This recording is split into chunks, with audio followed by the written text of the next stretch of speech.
Hi, Kathy. How are you doing today? I don't know if you can see for the sun, but there's a view of what I look at every day. We got our hay field across over there.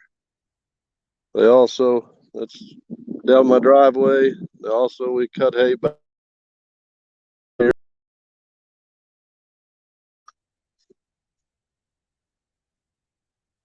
Let a couple of people get on and show them. Hi, Venture. Uh, I'm doing good, Kathy. A little tired from last night, but doing pretty good. But I was going to show people wonder what a scrap or magnet fishers do with our stuff. This is a little bit of it here. This is my pile for my forging, and then we started putting like the signs and a bunch of the scrap metal. Here's that old chain. I still think that's one of my neatest finds right there. And people talk about horseshoes in there, but that's about up their level with horseshoes because I make stuff out of them.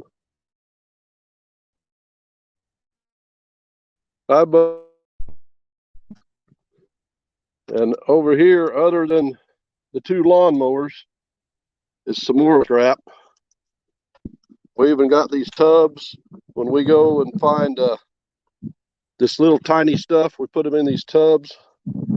That's a piece off of a motorcycle engine. There's a car trunk, scooter. I mean, it's just full of stuff in there. And under that, there's a pretty good pile of stuff. There's another tub over there, plumb full. We're starting on this tub.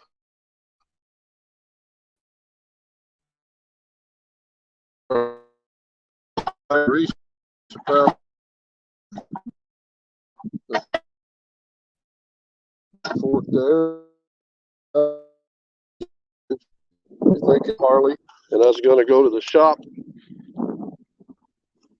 and show everybody around there. Hey, Johnny. Here's more stuff that we found. Risha found this track, and we were told that's a big giant chain link or something off of a train. You can see all the railroad spikes we found. Well,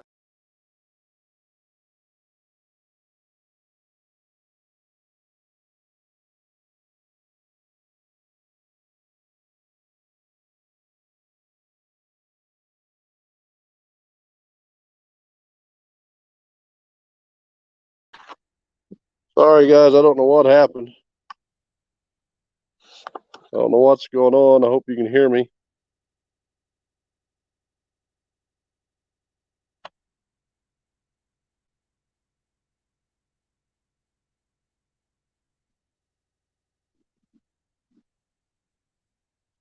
You guys hear me? My screen just went black. There I am. Sorry about that. I don't know what happened. Okay, I'm back. I don't have any idea what happened. But there's a vise. This is a piece of a railroad track I use. Sometimes you see people using their anvil for cutting off pieces of hot metal. I do not do that. It'll damage the anvil. You can see all the nicks in it. There's my forge, or my blower for my forge. Here's my coal forge, one of them. I have two coal forges, and I got material to build another one. I have these old saw blades here. I make knives out of those. I use this water to pour over my coals so don't burn as fast.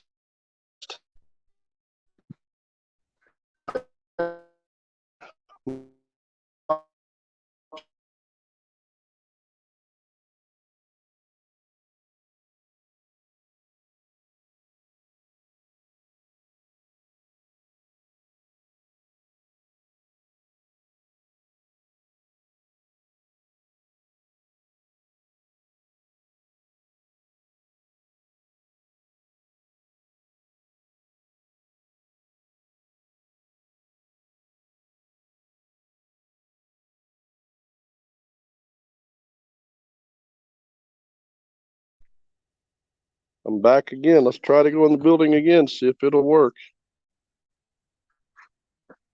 Right here is made this.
All right, I did that, Brockton. Hopefully that fixed the problem. Sorry about the sun. There's my anvil. Like I say, it's kind of dirty. My dad found this hammer while we were out magnet fishing. I make hatchets out of these. There's another part of an old anvil I got. Here's a bunch of my tongs for different things. These are actually used by farriers, and I got a pair of those that I cut down so I can hold railroad spikes with them. There's a set there for cutting hot metal. Oh, they're stuck in there. I have several sets of tongs that I use. Up there is just ashes out of the wood stove, but I use that. Those saw blades like these, I cut knives out of them, and then I get them hot to where they're non-magnetic, and I stick them in the ashes and let them cool. That takes the temper out of them, and that way I can work them easier. And I have a wide variety of hammers, and this is nearly all of them. This hammer was the hardest one to find. It's called a flattening hammer. You lay it down flat on the metal and hit it from the top, and that flattens out your blade. It takes a lot of dings and stuff out. Here's like a cutoff hammer where you use that to cut the hot metal. I have a few of those. This is my gas forge. I use some. I use the coal forge mostly, and you can see my shop is loaded with junk. I'm going to get this set up here, hopefully, where I can start showing you some of the things I'm working on.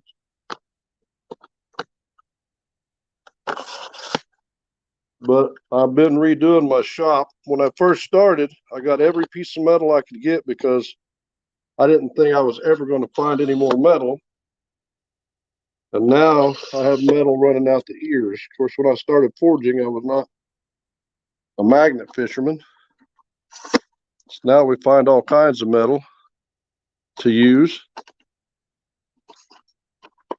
I use a lot of leaf springs, coil springs, things like that. Bring you all up. Is that sun bothering you guys? Can you see all right? Let me shut the door. It'll be easier to see.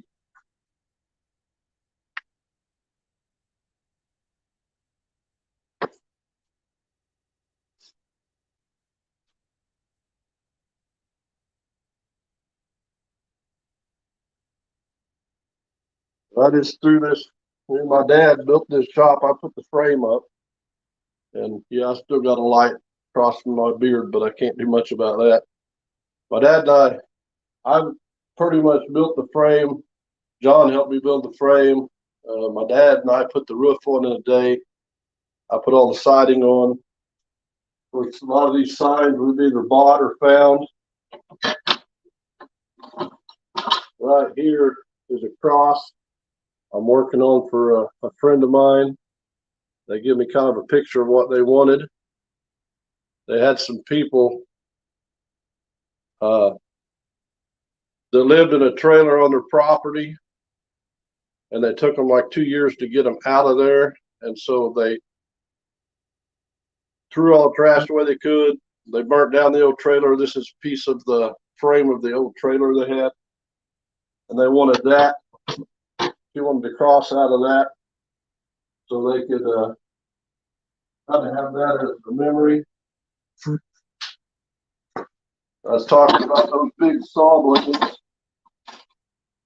I know it's not actually hand forging, but here is a blade, one that I cut out of a saw blade. And you see it's colored where I got it hot, put it in the ashes to take the temper out. I told a little grandson I would make him a knife, so I cut out 3 or 4 knives. I have this one. I got 2 actually like this one that I'm going to make. This one here. And I asked him which one he wanted, which was kind of my favorite of the bunch, and he wants this one. He wants a cedar handle on it. Hi, Rocky Mountain. So we're going to put him a cedar handle on it when I get it finished. But once I get it all beveled down and get close to like a 1/16 of an inch wide down here where the blade will be, I will reheat it, quench it in oil, I'll temper it, and then I'll go ahead and put the final edge on it,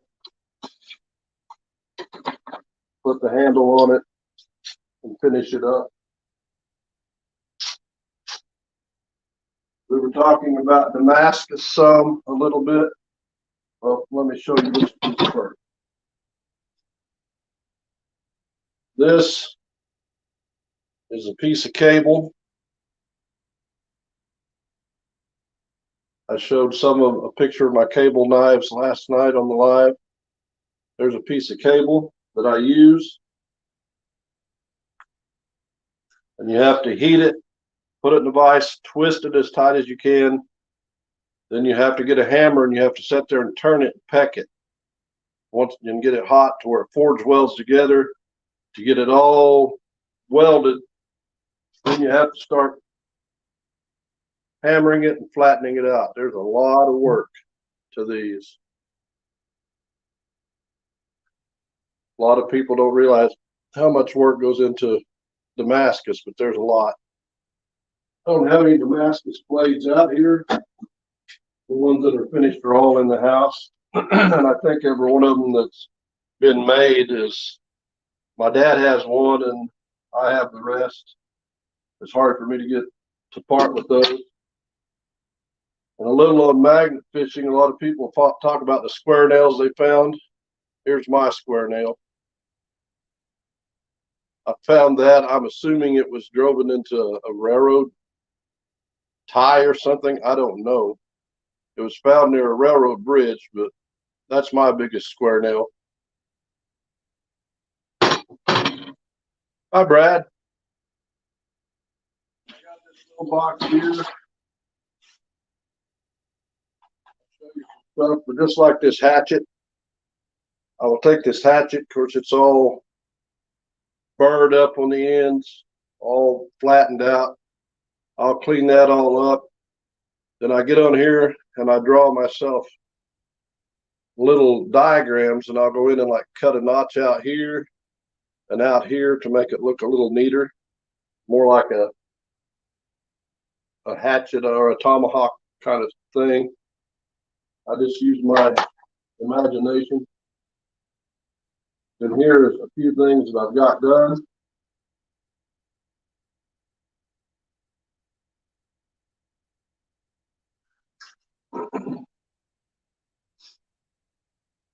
I've got more projects than time, that's for sure.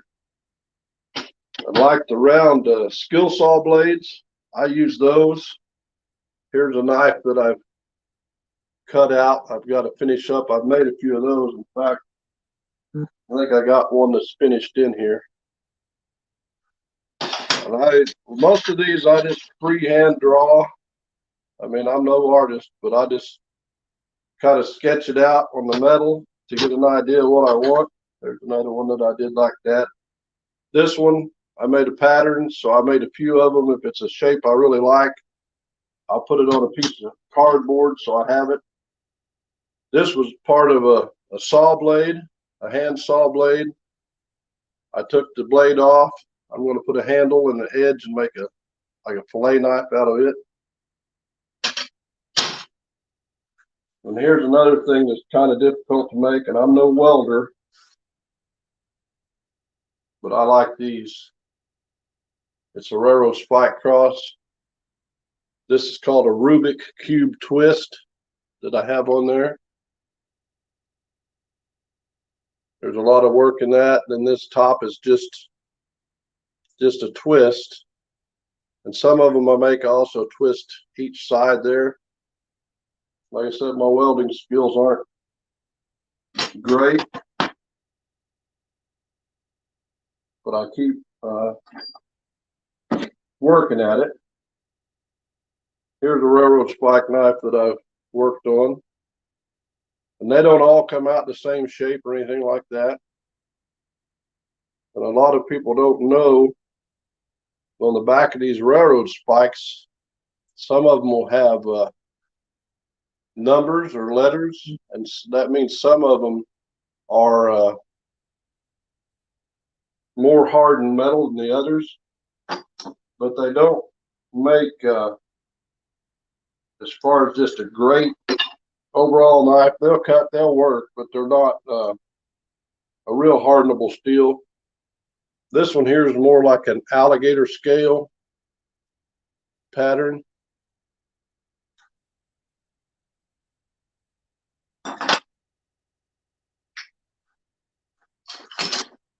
These have been in this box for a little while. My wife's had some of them at the flea market. But I think I'm going to start doing a lot more giveaways, you know, on the lives. Once I did do all right last night, but I've got more to learn on that giveaway tool, but I want to give more stuff away. This is a Horseshoe Heart that I made, and then my wife put a little bit of bling on it.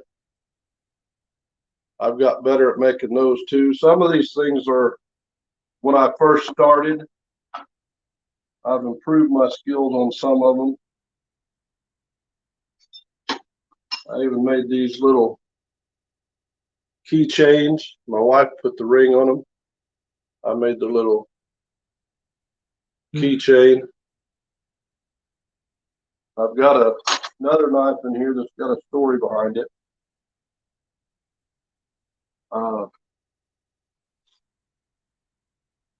I done forgot what this is called, but it's supposed to be like a hammer.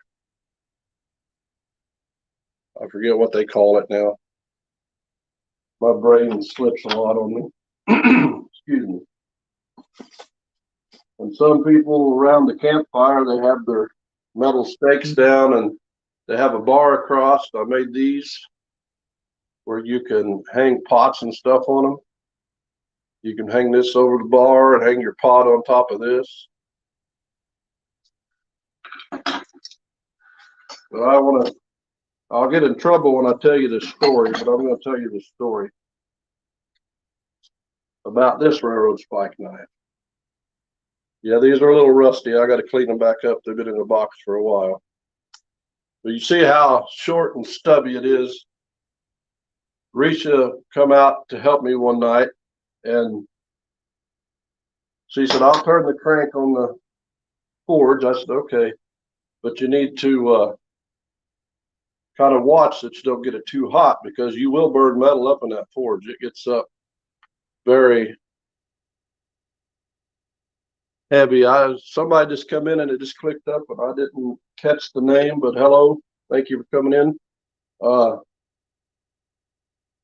So I was working on like 3 knives at a time, or 2 knives. So I had this one in there. I took the other one out. I'm hammering it, and I look over, and all of a sudden I see these sparks coming up. And I said, "Oh, you got it too hot." So I grabbed it real quick, because it was about this long. And she had burnt the end of it off. I know she started apologizing. I said, "It's okay. I can fix it. You know, it's kind of an odd looking little knife, but I can make a knife." She got all teary-eyed. I turned around to hammer on that knife, and she had disappeared. So I had to go find her. She was in the house crying. I ruined your knife. I ruined your knife. I said, it's fine. I can fix it. I said, I have all kinds of railroad spikes. Yeah, but I ruined that one. She just felt so bad. I said, it ain't no big deal. I've ruined them before. I burn up a lot of knives. It happens. So I finally talked her into coming back out and helping me. And this is a putty knife that I turned into a knife. And it will cut you. It is sharp. Here's a fillet knife I made. And I have one fillet knife I keep in the truck that I use all the time. I made one for a guy that I work with, and he said he had a case double or triple X fillet knife. And he said, it just stays in the box because that one you made is so much better. This one here is what they call a reverse twist. This is twisted one way, this is twisted the other, the opposite way. But I need to clean these up because they will rust if you don't keep them oiled. Like I said, she had a flea market booth. At one place she closed it, and we put these in here in the shop. Excuse me, I don't know why I'm hiccuping. We put them in there in the shop in a box, and it can draw moisture and stuff in here. Here's another knife out of a saw blade that I got to clean back up. But it's a sharp little knife. Like I say, I heat these up. I take the temper out of them, let them cool down. I put the edge on them, then I reheat them. I quench them in oil. Then I temper them. I put them in the oven for a certain amount of time at like 350 degrees. They'll turn like a straw color, and that puts the temper back in them. And here's one that I made that I thought was kind of a wicked one. I've got several others, but I got another one similar to that. Sometimes I get these crazy ideas and start working on something. I had a brain fart there for a minute. Somewhere in here I've got Risha's project I've been working on. This is a wrench I turned into a knife. You put your pinky in there and whirl it around. Of course, I'm afraid I'll hit myself, but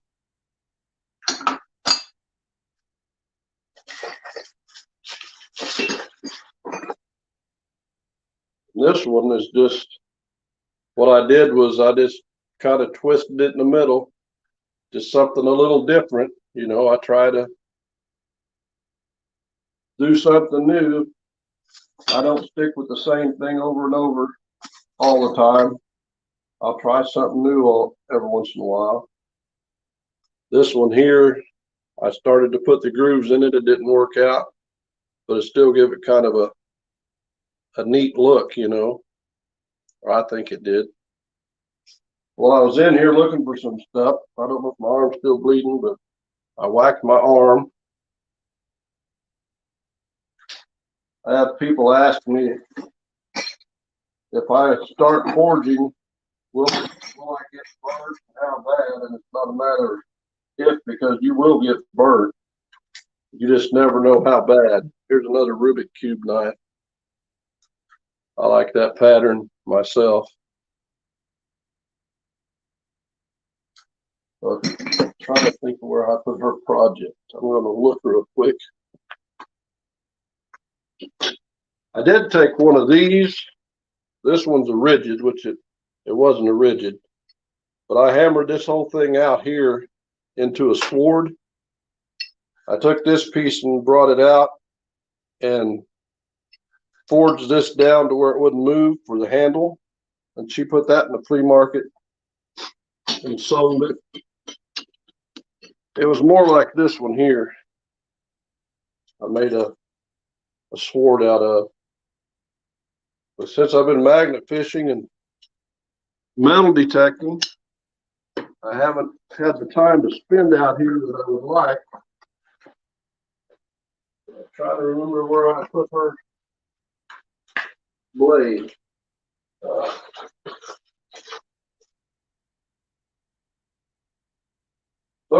rug ended up on the ground. I do have a dirt floor out here. The people said, why don't you put a concrete floor? Well, you drop a knife you're working on that isn't quite tempered or something. Well, that thing looks like I got a big old white mustache. This is what I've been working on for her. I showed a picture of it last night, but you probably didn't realize how huge it is in the picture from last night. Hi, Shaz 73.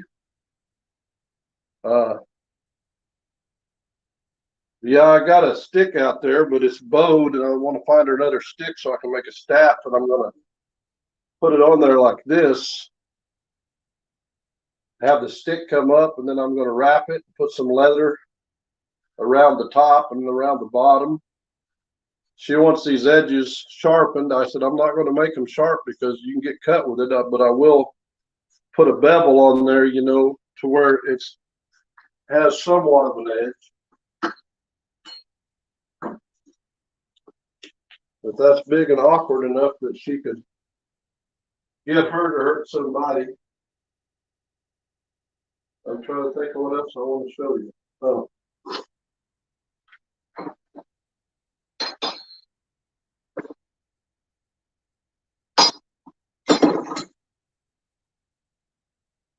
I drop stuff all the time. And that's another thing that's hard to remember. When you drop something, when you're forging, you don't reach down and pick it up. Now, this is probably the biggest horseshoe knife I've ever made. In fact, I made 2 of them. I think we sold the other one, and this one I have to rework. It's hard to see, but it's got a little crack right here. So I have to, you know, take it down and get that crack out of it and redo it.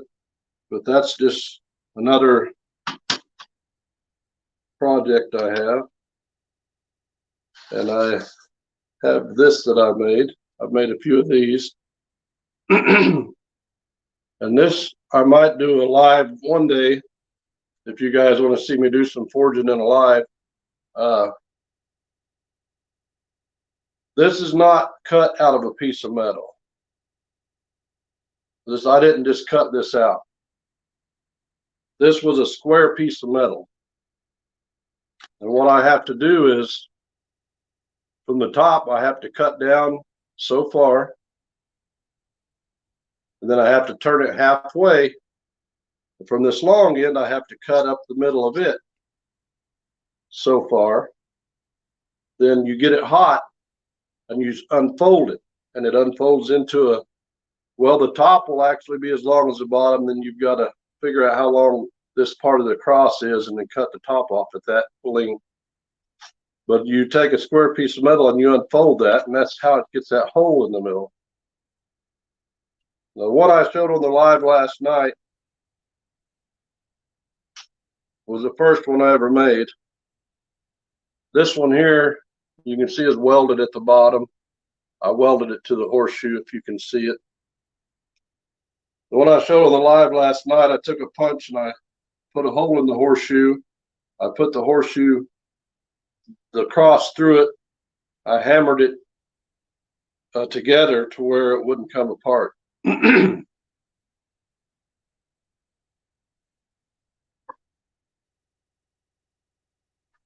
one I showed you in the picture last night,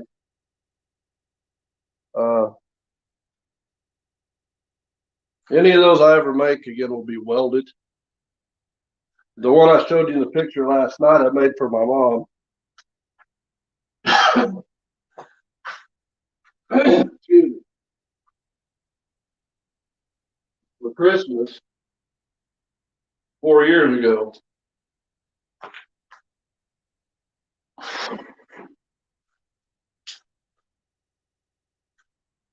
Here's a piece of leaf spring. I've kind of flattened it down some. I'm going to cut it in half and forge out some knives. But I made that for Christmas 4 years ago. And 4 years ago, January 13th, she passed away.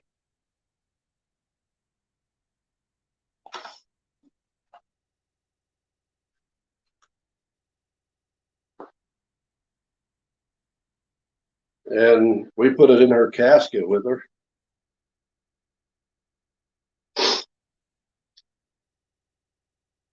Well, I won't never make another one just like that.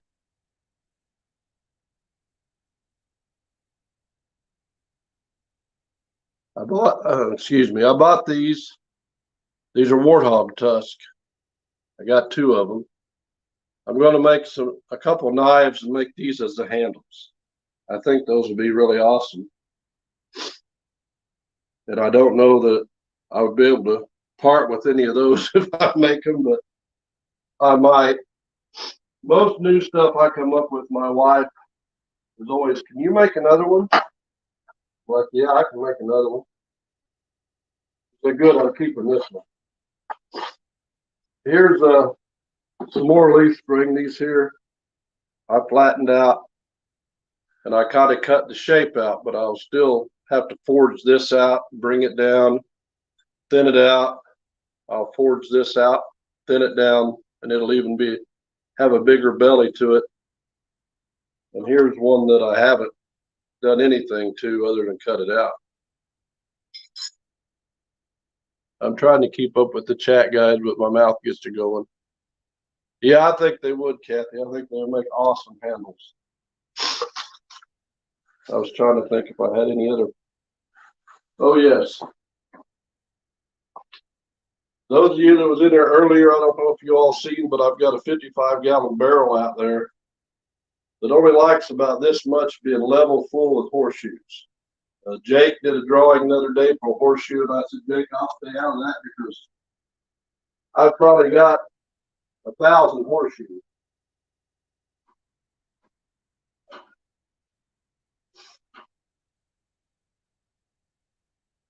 Here's another thing I make with the horseshoes.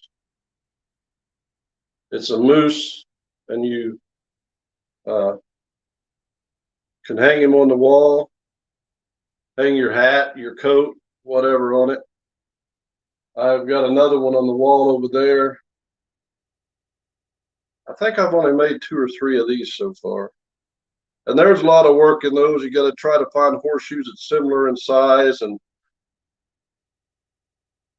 I mean, they're welded together, but you got to cut them in half so you can have the halves for the hooks, and you got to try to hold them just right.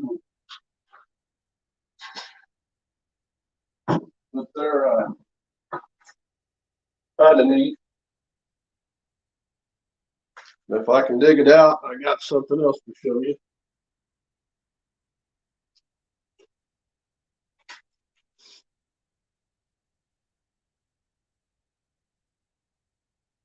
That I make with the horseshoes.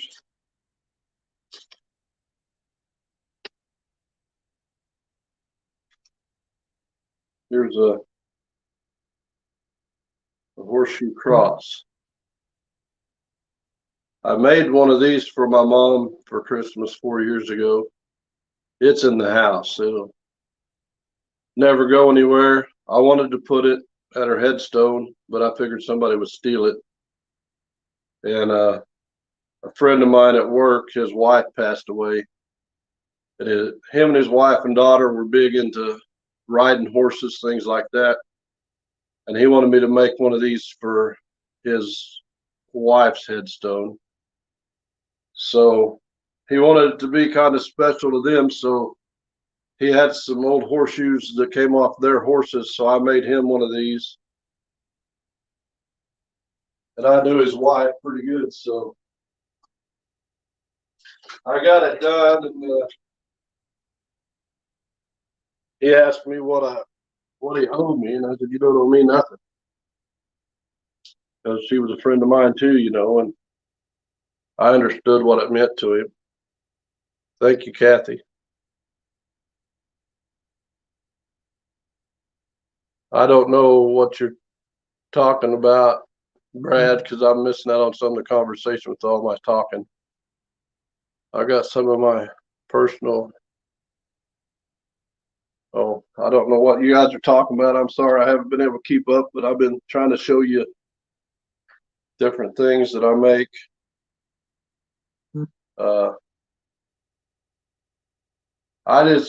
This is kind of like magnet fishing. You come out here and you get to working on projects, and you know, it lets your mind relax and takes you away from a lot of stuff. And I enjoy metal detecting too. It does the same thing for me. Of course, I love being outside. I'm an outdoors person. My wife always said I was born 150 or 200 years too late, that I love the outdoors.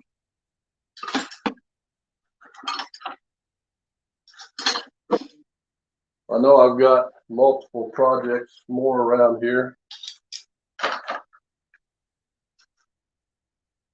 This is a knife. My wife and I went magnet fishing. She found a Gerber USA knife, and I found this. It don't have no name on it, but it's a neat little knife. I was trying to move some of this stuff here. So I've been trying to organize this place. When I started, I had so much metal, but I've got to thin it way down.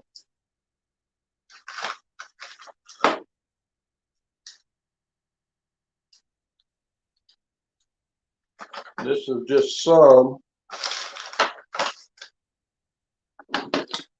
This is just some of the pliers we have found and that I've cleaned up and put in my shop. There's more around here. I thought these were pretty cool, these tiny little channel locks, and I think they say Napa or something on them. They're USA. Maybe these are the ones that said Napa. But yeah, we found, my dad and I, and even my wife, when we go to the one place where we fish and we magnet fish, find so many lures, flashlights. I mean, and my dad's taken several, and he said, we'll never want for needle nose pliers. I said, no, we'll never need any more of those. But if they're a decent pair, I keep them. I clean them up just like that, bring them in here. Well, at some point in time, I'll have a use for them. My wife uses them too. So, like I say, when I get that for sure figured out on that giveaway tool, I'm going to start giving away some stuff. I don't have none of the little, if you weren't on there last night when I showed the little sword made out of the nail. My wife said, well, you can make something like that. We can give that away. Excuse me. I said, yeah, we can do stuff like that, or I can do and I don't have any horseshoe knives in here. Horseshoe knives, when she puts those in the flea market, those things go like hotcakes. So I can put 10 or 15 in there, and you know, a lot of times in a week they're gone.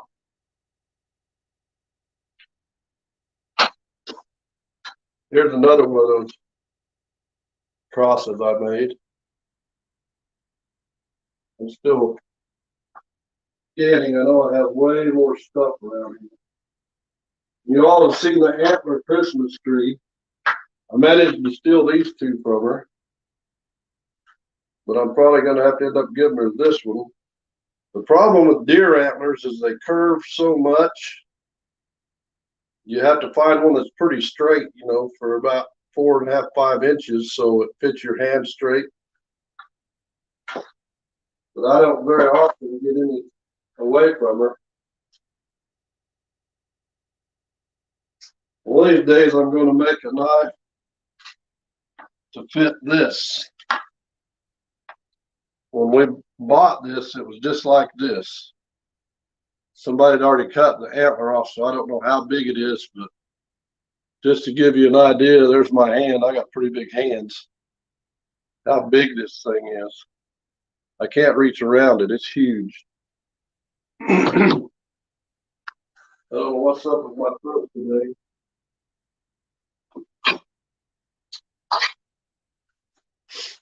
Now, I found these two in the flea market.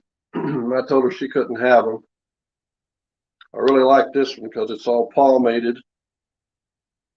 But I think that one is straight enough and this one is straight enough that I could make possibly two handles out of this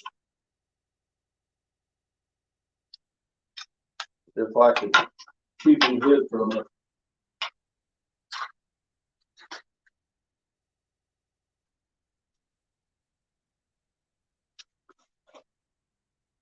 I was looking to see if I had a railroad horseshoe knife in my collection here, but I'm not seeing one. Today I found my biggest square nail. My wife found this. Those are, and this one's got a chiseled end, so I don't really know what those were used for. This one does too, but it's pretty cool. Hi, Mary. Yeah, if I didn't miss you on here, I'm sorry. I've been trying to find things to kind of give an idea of some of the stuff I have, but like I said, I don't have the fancy tools that a lot of those people have. I would love to have a 72-inch by 2-inch sander. Those things. Hey, Shane. Those things make it really easy. I guess you can see from there the sander I have over here. I use this one a lot. And then I got this little sander here that I use quite a bit. But that 72, the one I want's like $2,500. It's got all kinds of different attachments so you can make it smaller, or like on this isn't a great example, but like on this handle where it's got like the little lip, they've got a little bitty end you can put on there so you can make the little grooves into the handle better. I have to get as close as I can with that and hand sand it all. So that adds a lot of time. But I know what's time. That's all we got. Found this magnet fishing. That's some kind of a clamp spring off of a railroad track, but I'm going to make a knife out of that. That should be good steel to make a knife out of.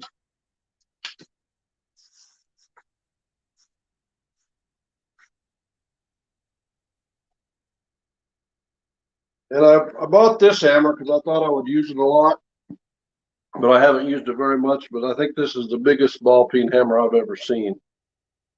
This thing is huge. But I do use it some. But I've got, out of all my hammers, I got 2 or 3 favorites that I use.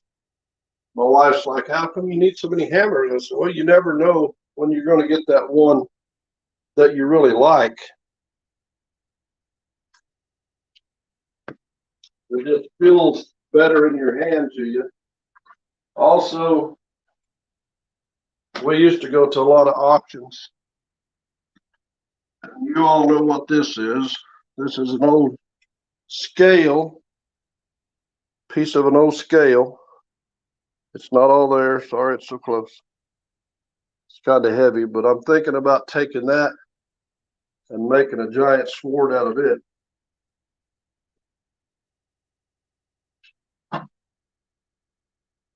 I just wish I had as much time as I do projects.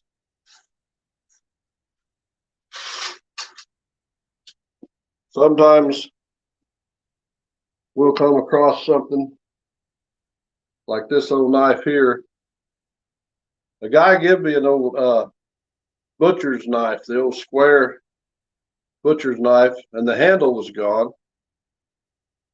And I cleaned it all up, put a new handle on it. Of course, I didn't know nothing about it. My wife put it in the flea market, and I don't remember what she put on it, but she said, nobody will ever pay that. And then it's like the next day or that night, this one flea market sends her a thing of what she sold that day. And that thing sold. It wasn't in there like 2 hours and it sold. She said, I guess I priced that too cheap.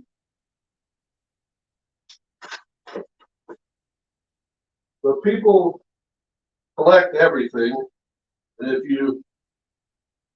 if you're into collecting something, you know what certain things are worth. And people like me that, I don't collect like butcher's knives and things like that.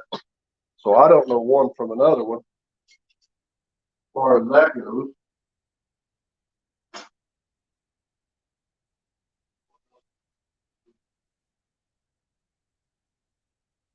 You guys have any questions I might be able to answer for you? I mean, I'm not the most knowledgeable person on blacksmithing, but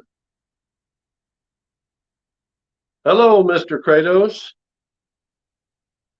I want to thank you, Ben, for last night on the giveaway for throwing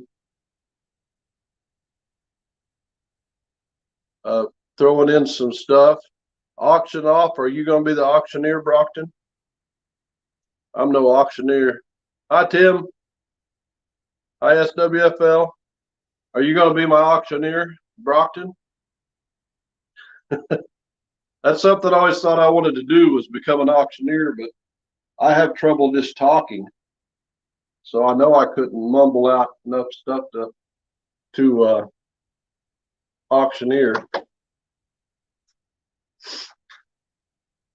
And these little multi-tools, I found all three of these the same day.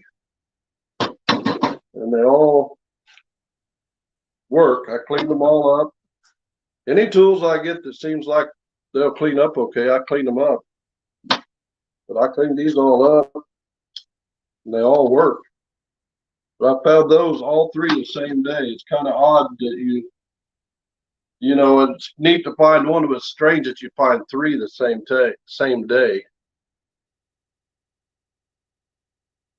How's Ben doing? Oh, I'm sorry, Mr. Kratos. How are you doing, buddy?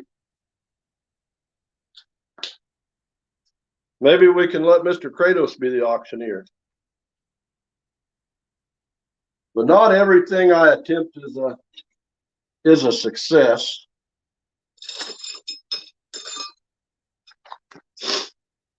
This is one attempt at forge welding, which it is welded together, but not as good as I hoped. But there's like the little hand saws that the carpenters used to cut wood with. I got some of that in there, and there's also some files, and it is welded together. But my problem was it just kept getting wider no matter how much I hammered it to try to thin it out. It didn't work, but I have considered cleaning it up, stacking it on top of itself and redoing it. And here's one of my first ever projects as far as a knife that I have not ever finished. And it's a railroad spike, and I found it and it didn't have a head on it. So I've made like a jaw on it. And now I've got to heat it up again and retwist it and get this jaw facing the same way as the blade. But I've been trying to figure out how to put like eyeballs and little jagged teeth looking things inside there, because I want it to look similar to an alligator. But I think when I ever get it finished, it'll be pretty cool.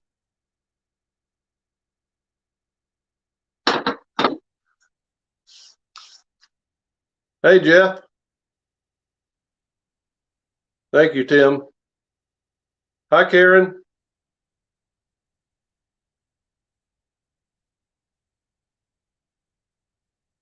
You want a railroad spike?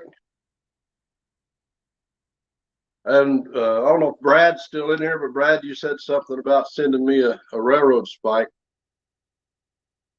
From one corner of the property to the other is 3/4 of a mile.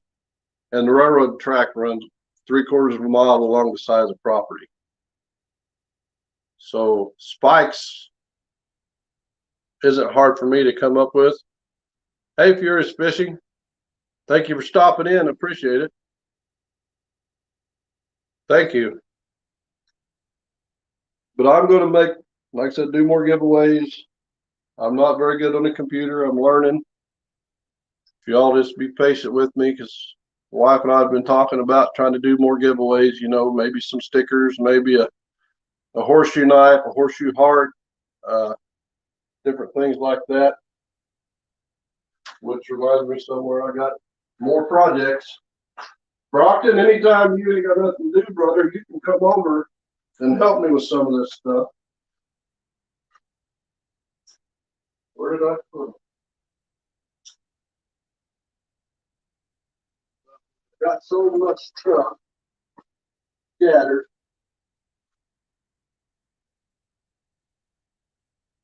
Somewhere I got a couple more horseshoes. There they are. I had done a couple different things with.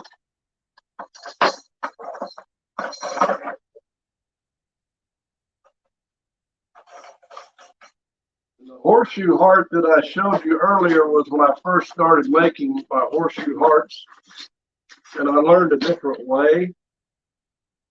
So I make them different now. And like I said, I'm always something will pop in my brain and I'll try something different. So here's what my hearts look like now. Some of them will come together here in the middle and come down. I mean, they're not all perfect, but they're all kind of unique. That's why I consider it art. You know, I'm not a machine. So I made this, and then if you can see, I just flattened it down and I put an edge on it so you could like use it to dice things. And one day I got the crazy idea to take one and twist it. You got your handle here. I don't know what you would use it for, but it's different. They know it need cleaned up and finished up. Too many projects, not enough time. Thank you.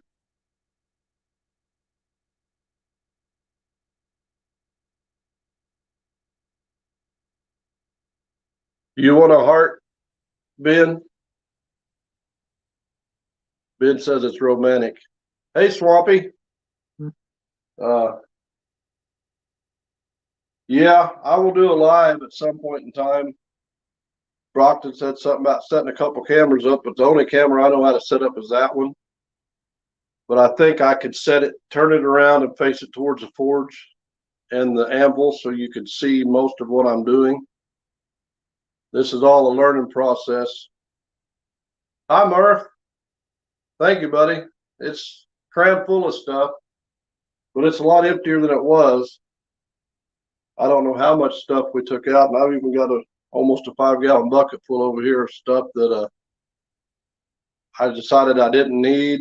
I've got a few more tubs and buckets I got to go through. So like I said, I used to keep everything, and now that I don't need it, I'm missing part of the conversation. Sorry, guys. Now that I realize I don't need it, and when people started finding out I did some forging, they're like, "Hey, you need some leaf springs?" Sure. And even John the other day, he said, "I got a couple leaf springs in the back of the truck if you want them. If not, I want to throw them in the scrap pile somewhere." And I said, "Well, I'll take them. They make good knives." The thing about leaf springs is a really good steel, but sometimes you get one that's been really abused over its lifetime, and when you get a knife almost made, it'll crack or break because it's had a brittle place in it that you have no way of seeing before you start. So sometimes you can spend 8 or 10 hours on a knife, find out that it's something happened and it's no good.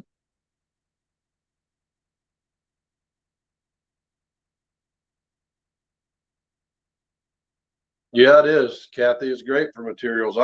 found I've found leaf springs and coil springs and all that. And I even got another spring I'll show you because I seen somebody find one the other day. I just got part of one.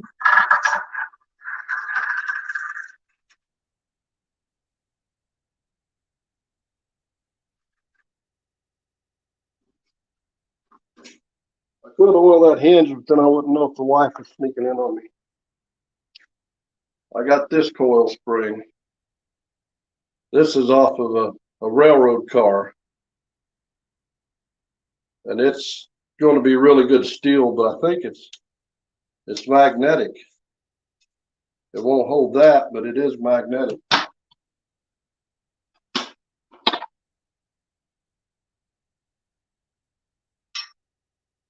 You see it hang on to that. So I don't know why it's magnetic. I don't know if train cars have electric brakes or something, and somehow that transferred into that. But yeah, it's magnetic, but that'll come out of it when I heat it and straighten it out.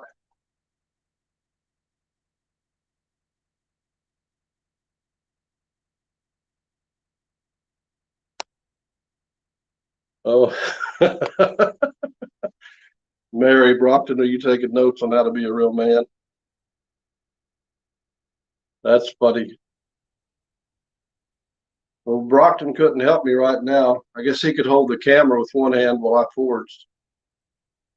That'd be a good exercise for your hand and wrist, Brockton. It's coming over here sanding, because a lot of this, I'll use the sander I got over there, but when I get so far, I only have so fine of a grit of sandpaper. So I go through, I've got a whole shelf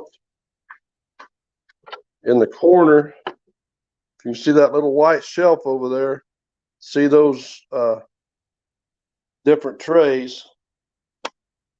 That's all different grits of sandpaper. So I sit here by hand sanding, with different grits till I get down to finer, and that's would be one advantage to that sander that I want. You can get down to like 6,000 grit.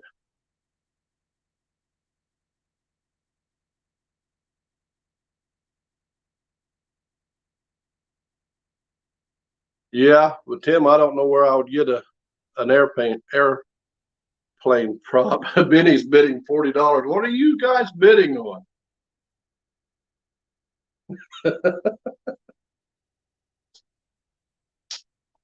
You guys are crazy.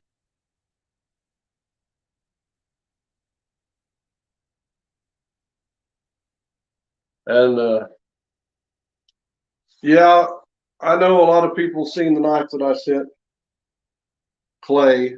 Clay and Jen, they sent us some shirts and some different stuff. And I knew he wanted one of those knives really bad. So you're bidding on a knife. Which one? I do sell them, like I said, but I'm not doing this to try to sell my knives. I'm doing this to share with you guys what I do. And I don't really do custom knives, because what is in the person's mind that wants the knife and what is in my mind may be two totally different things. My buddy gave me this picture and said, that's the cross and that's the knife that I want, or his wife wants, because I made him a knife. He wanted one out of a lawnmower blade, and he said, that's good steel, isn't it? I said, some are, some aren't. But if that's what you want, that's what I'll give you. So I made his knife. He gave me no directions on it. And his wife wanted a knife out of that same piece of I-beam that I made the cross out of. I don't know if you in there earlier saw or not. This is a cross I'm making for a friend of mine. But that's out of a piece of I-beam. I did have to cut that out, and that is a pain. I promise you that. And so he gave me this drawing of a knife. So this is what I made. But I said, is that what you want? And she said, well, he says it is. So she may not even be happy with it, because this is his idea of what she wanted, but not her idea of what she wanted. But I like that design. So I showed earlier, I made two knives like that myself, wherever I put them. I'm good at losing stuff. Oh, right here by me. I did like that design, so I made two of them myself, but these are out of the saw blades. That I-beam, it'll make a nice looking knife. It's not going to be a knife that you can really use with good steel in it. These are good steel. These are like 100 to 120-year-old saw blades that these come out of. And if you weren't in here earlier, I showed this knife that I'm working on. And my little grandson, I figured I'd make him one. And I made this knife, which was my favorite of the ones that I have so far that I'm working on. And this is the one he wants with the cedar handle. So we'll have to do that. And if you weren't in here earlier, I was talking about Damascus. I'll show real fast. For those of you who weren't here, this is a piece of cable out of a elevator. But you can see that it's about 2 inches across. Yep, to heat it, twist it, and there's a lot of work. And here's how far I've got on one piece so far. I still got to hammer it more, get it flatter. But the problem, well, I guess it's not really a problem, but one thing is if I come out here at like 5 o'clock in the evening, my wife will come out here and say, all right, you guys are silly. My wife will say, are you going to come in? It's like 9 o'clock. And I'm like, I just got out here. No, you've been out there for 4 or 5 hours. And it doesn't seem like it. And it's kind of like when you're magnet fishing, you know, you get out there and time gets by because your mind's just at ease and you're not worried about the bills or anything like that, life's problems. You're just immersed in what you're doing and having a good time. But I need to get back out here more than I have. The problem with my shop is I don't have room to put my coal forge because I have to put a cover over it, put a pipe up, so all the smoke would go outside, and I don't have room for that. So now I have to forge outside, and if it's real windy, you know, I have to be careful. It could cause a grass fire, or it could be blowing the smoke right back in my face. Don't mess around. Hi, Nutezi. That's my son. You'll never guess his name. But yeah, it's just relaxing to me. Bid added a 360 Artemis to the bid. That's another. Now, I'm not doing this to sell knives, guys. I'm doing this to show you what I enjoy. Later on, if you guys are interested, I'll show you what I got. And,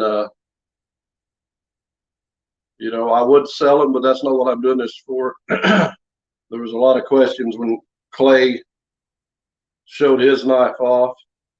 And it's just something I enjoy doing, but I do have time in them. A lot of these knives, I'll have 5, 6 hours in them or more. Well, you got the first name right, Tim, but there's not a junior on it. His middle name's different. He needs to come over and do some forging. But my grandparents, you know, a lot of people that forge their parents or their grandparents was into forging and things like that. None of mine were. Neither one of my grandpas forged. I don't know if any of their parents or grandparents did. It was something I was always interested in. And a guy at work one day, we were talking about it, and he said, well, I'll show you. You know, and I spent about 2 hours with the guy, and I started hammering out my first knife. And next thing I know, I'm making knives, and I'd ask him a question, and he'd be halfway mad. He said, well, you're already doing better than me, so what are you asking me for? I said, well, I'm still learning, and you never quit learning. I'm trying to catch up. the Rubik's Cube knife.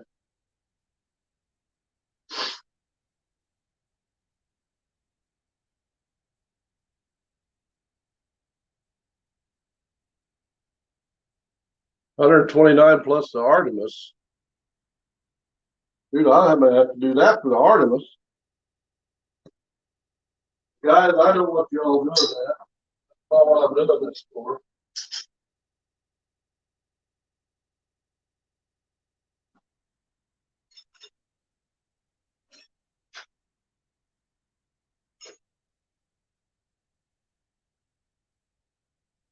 Are you guys talking about that one?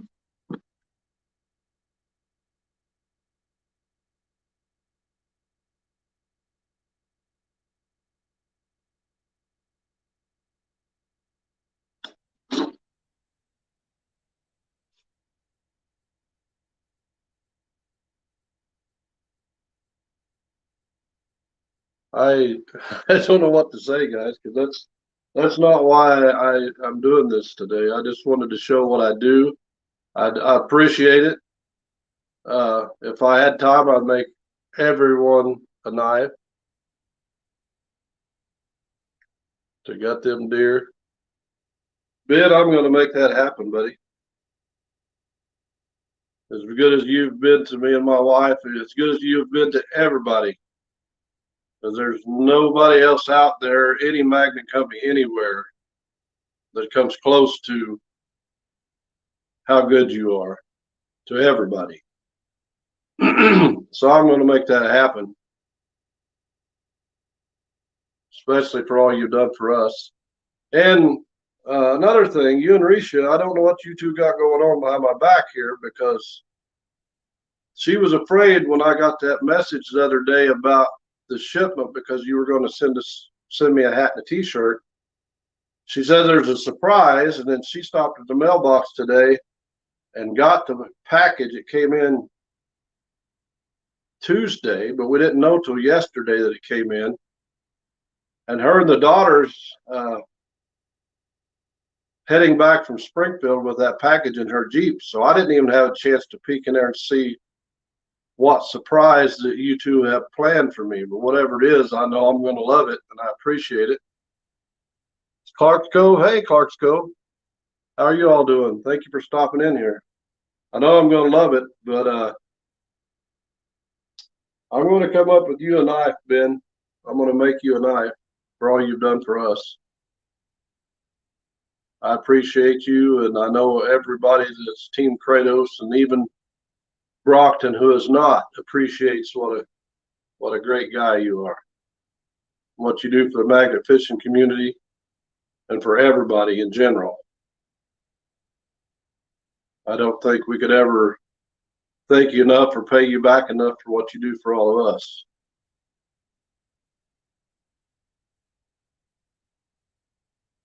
Yeah, I hate those colds anymore. Back in July, I ended up with the C word, and then I ended up giving it to my wife. That's right, hashtag Team Kratos, they rock. So now anytime I get a sniffle, I'm thinking, oh man, do I have it again? Do I have it again? But I have to use a sleep apnea machine. I have to wear a mask at night. So even before that came out, you know, I wake up and of course I have a runny nose and things like that from that moisture going into my system all night. So when that first come out, they said, do you have these symptoms? I'm like, well, I have 2 or 3 of those every day. I've had those for several years now since I wear that mask. So when I actually found out I had it, I still didn't think I had it, because it just felt like, you know, I had a headache. Then I went to the doctor for something else, a checkup or something, and they said, we better test you. And I tested positive, and then for about 3 days, it felt like somebody just beat the dickens out of me. You know, I hurt all over. My shop's maybe 40 yards from my house, And every day, 4 or 5 times a day, I would walk to the shop and back, and it was all I could do to walk that distance. I was just completely exhausted. So yeah, I don't want to go around that again. It's not fun. I try to keep up, guys. Sorry.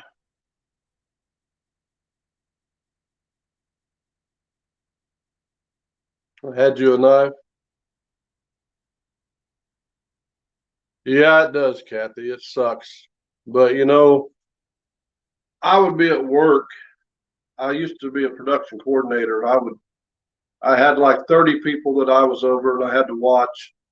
And I would walk up and down the line all day long. And if I stopped for a couple minutes just to look to make sure everybody was doing that, what they were supposed to be doing, I would catch myself before I fell face first asleep on the ground.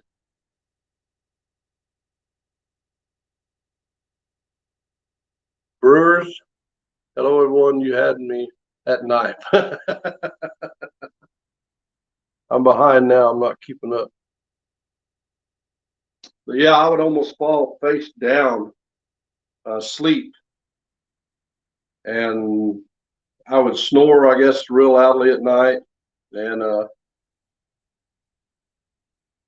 are you still in here, Ben? I would snore loudly at night. My wife said I would kick her to death with my legs at night, and I guess I'm back to doing some of the kicking, and I'm still really tired all the time, but I pushed myself to keep going. Uh, when I would drive home from work, it was all I could do to stay awake. I was afraid I was going to have a wreck. I was so exhausted all the time. And the mask does help me rest more, but I'm still tired. I know I'm overweight too, and I need to do something about that. But I don't eat as much as a person might think, but I still uh, can't seem to lose weight. Ben, if you're still in here, let me know, buddy, because I thought I heard the Jeep. I'm going to peek out the shop door.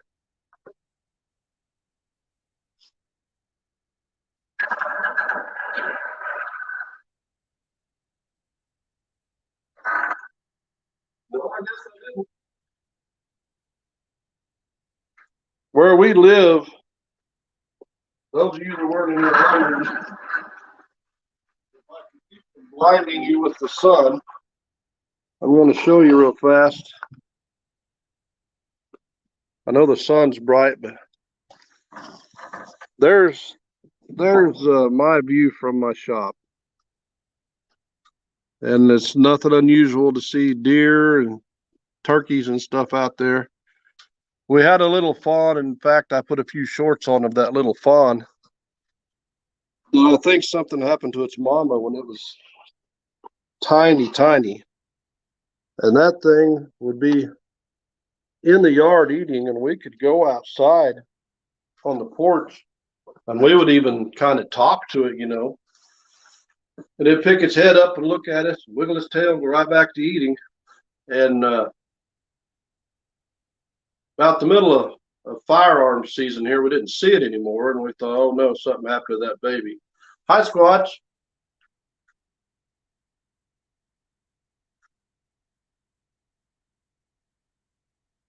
That's awesome that she's going back out with you. But we didn't see it for like 2 months. And I think it was last week I stepped out on the porch and I turned and looked, and there it was. It was eating. And I started talking to it, and it'd look up, wiggle its tail, and go right back to eating. And sometimes one little grandson's over here, he's got a little battery powered tractor, and he'd ride it around, and he would get within 20 feet of that deer, and it would just look at him just in amazement of what he was doing, and it'd go right on about his business. But yeah, Squatch, that's awesome. She's going out. My wife, when I started magnet fishing, if I had to go by myself, she would go just so I wasn't by myself in case something happened. She hated it with a passion, and I tried to get her to magnet fish, and we ended up with one of those little 1,200-pound double side magnets. She threw it some, but she didn't throw it a lot. She just couldn't get into it. When I got my 360 and she seen the things I was finding, she wanted to try it. She threw it a little bit. She liked it. So we ordered her one, the 2,400 pound 360. And now it's like, what are we doing today? Can we go magnet fishing? I want to go magnet fishing. She drives me crazy with it, but that's all right. I'm glad she enjoys it too.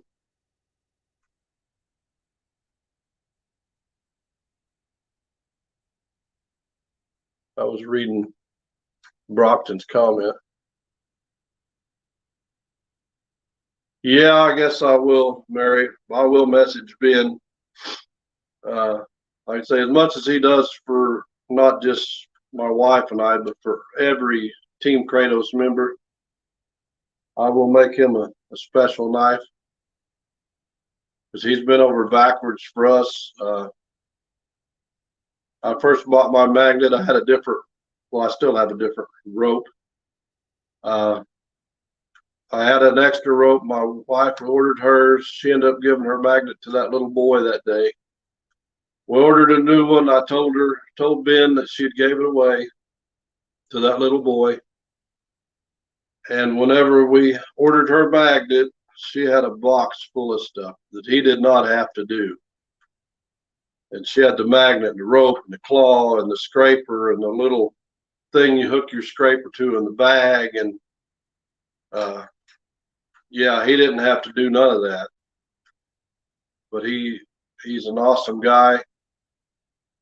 My dad, when he decided he wanted a 360, you know, he helped us with that. And I said, hey, my dad, he's into magnet fishing and he wants to get a 360.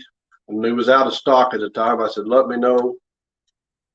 And he messaged me, hey, I got him in. So he let me know right away that he had him in so I could get one for my dad.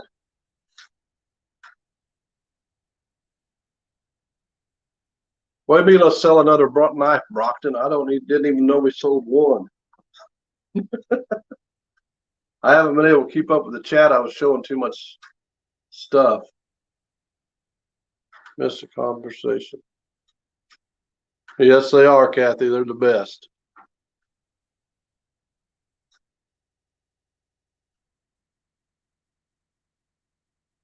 That's right, Ben. You are still in here. I thought I was going to have to message you, and I thought Risha was coming, so I was going to get that package and open it on the live, but it wasn't her. But we got almost a half-mile private driveway. Our nearest neighbors is almost a half-mile away.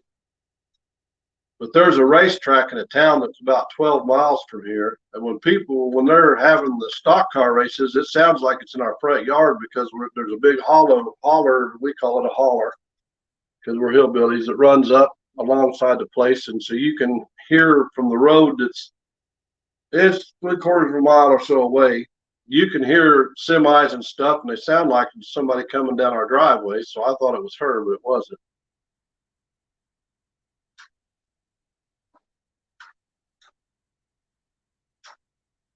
Yeah, Clark Cove said they got their magnet stuck to the bridge first time.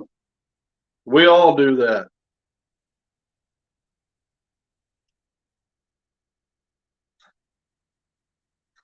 For the sake of your marriage.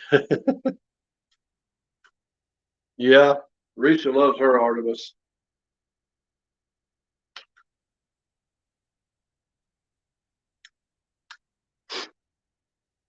Contact me, Brewers. We'll work something out.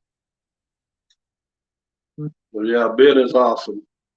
Can't say enough good things about you, Ben. Or Mr. Kratos. I don't know which one I'm talking to right now because I can't see your face. But yeah, Ben, I'm going to make you a knife. Something you can use in the deer woods.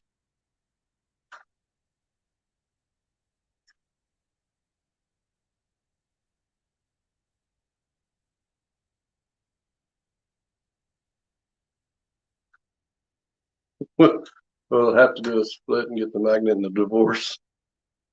Hey, Kettle. Thanks for stopping in here. Yeah, bridges. I don't know about the seawalls because I have never done that. My biggest worry is the rock I'm not seeing under the water. But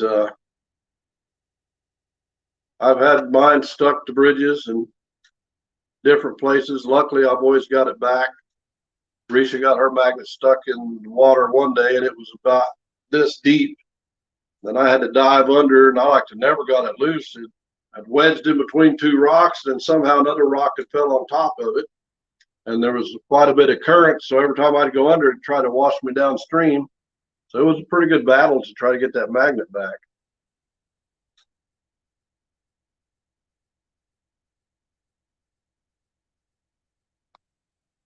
Well, I've only lost one magnet, and it was a brute, so no tears shed. I have to agree with you on that one, Swampy. I'm trying to keep up, guys.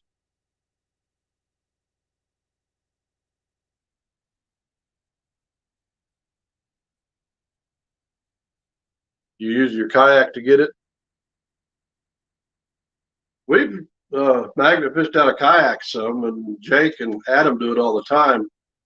Once you kind of get the hang of it, it's not too bad. But first time you try it, you got to pulling up something heavy. Like Risha kept pulling up railroad plates, and those things are heavy. And the biggest thing is if you're pulling something up heavy, you're leaning the other way, you know, as you're pulling. And if it pops loose, there's a good chance you're going to flip right on around. So you have to really watch what you're doing.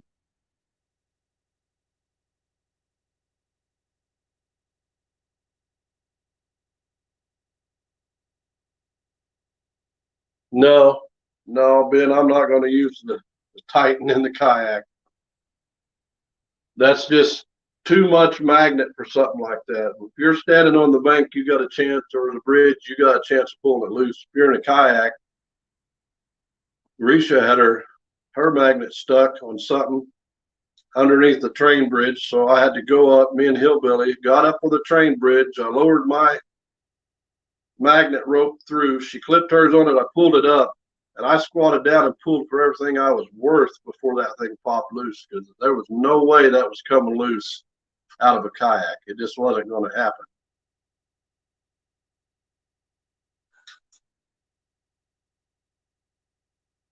Okay, Mary, thank you for coming in here. Mary's got to cook.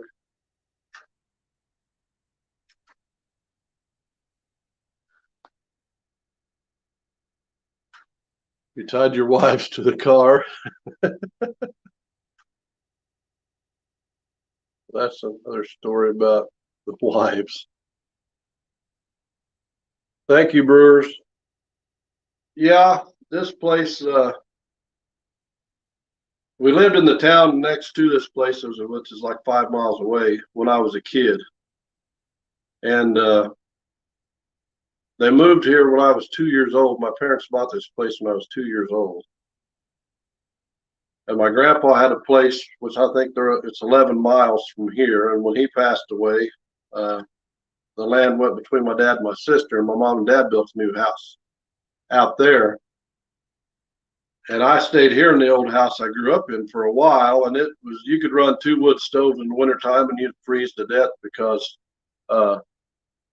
outdoor Wally, because there was no insulation whatsoever. So I ended up buying a trailer, and I moved it out here, lived in it for a few years. Then when me and my wife got together, we decided to build a house. So I think about 16 years ago, we built a new house on the place here. So I'll probably be here till I die. I love it out here. I know every little nook and cranny and every pond in the neighborhood. You know, of course, as a kid, you could go fish in any pond you wanted to. Now there's so many people from out of state, gets a half an acre and they post it. No trespassing.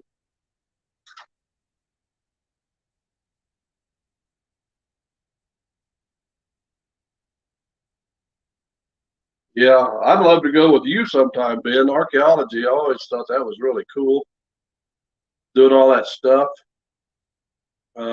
There's a place by us, and I can't remember the name of it. It used to be on the news all the time where they found all kinds of stuff. But I can't remember the name of the place. They were finding all kinds of bones and different things, pottery, just different things. But I always thought that's something that was really interesting. I thought my wife would be here soon so I could open that box up and see what you guys have been whispering about that I don't know about.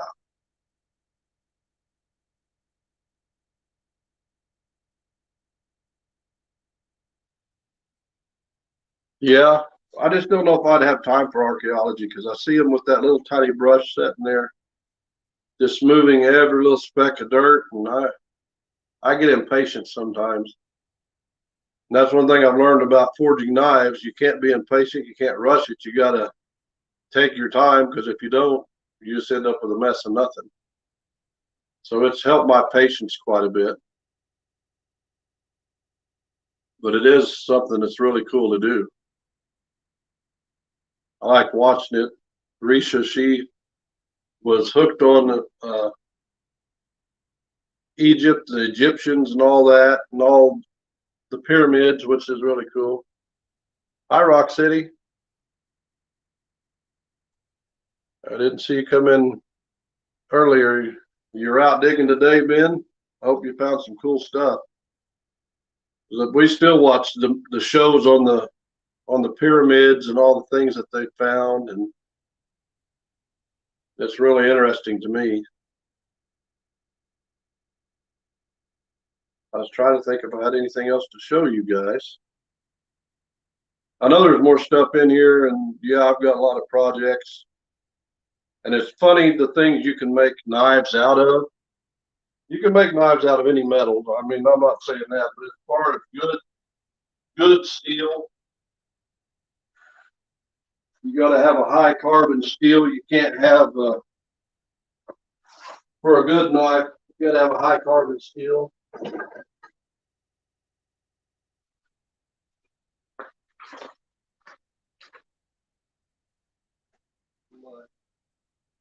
One of my boxes of treasure.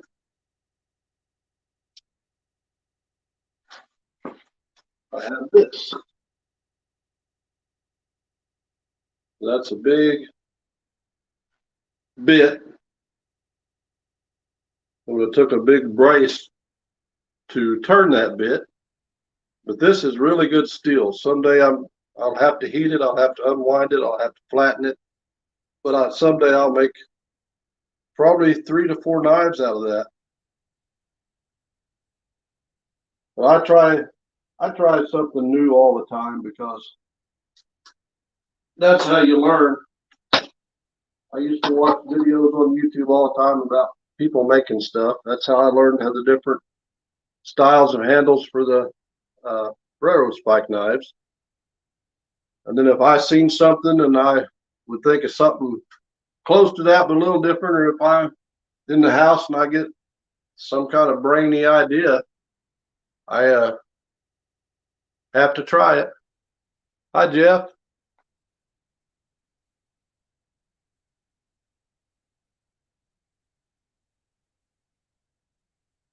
I'm reading what Ben said. Yeah, I'm sure you have all those different terms that you use.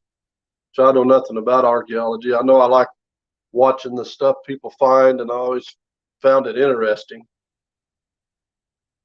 Risha's supposed to be on her way home, Jeff. She's got a package. I wanted to see what is inside, but she's trying to keep it a mystery to me. Has been sorry driving. You should have been home a long time ago because I need to find out what you and Ben's little secret is. I was telling him earlier, Jeff, Ben was sending me a t-shirt and a hat, and then him and Risha was writing, and she wouldn't let me know what's in the box, and she's got in her Jeep because there's a surprise in there for me. So I'm anxious to see what the surprise is.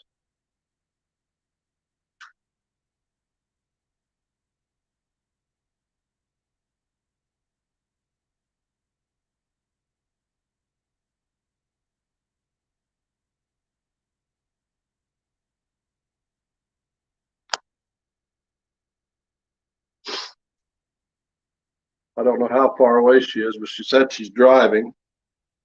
And you notice that she was riding and driving. And she always told me, if I message you, don't message me while you're driving. And then sometimes I'll message her and she'll message back. Now, where you at? I'm driving. I said, well, you can't tell me not to do it while you do it. But my truck's got the little button. I can just push it and then I can call her. So that's what I do. So I don't have to take my eyes off the road. Look at your comment, Beard. I'm trying to keep up.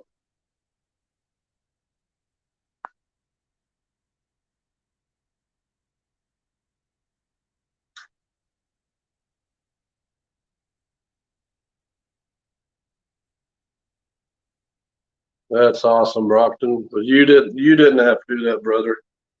I will have to clean it up. Like I said, got a little bit of rust on it, but I will clean it up and it'll be shiny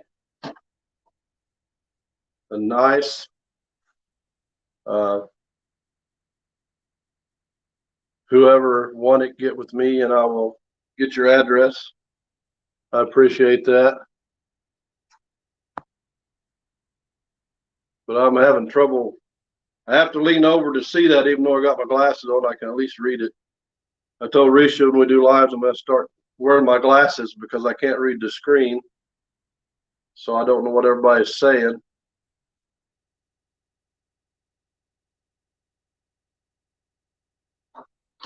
But on this on this knife, what I do is take just a regular railroad spike, which I know I got one here somewhere. Let me go grab a regular railroad spike now. Kind of give you an idea what I do.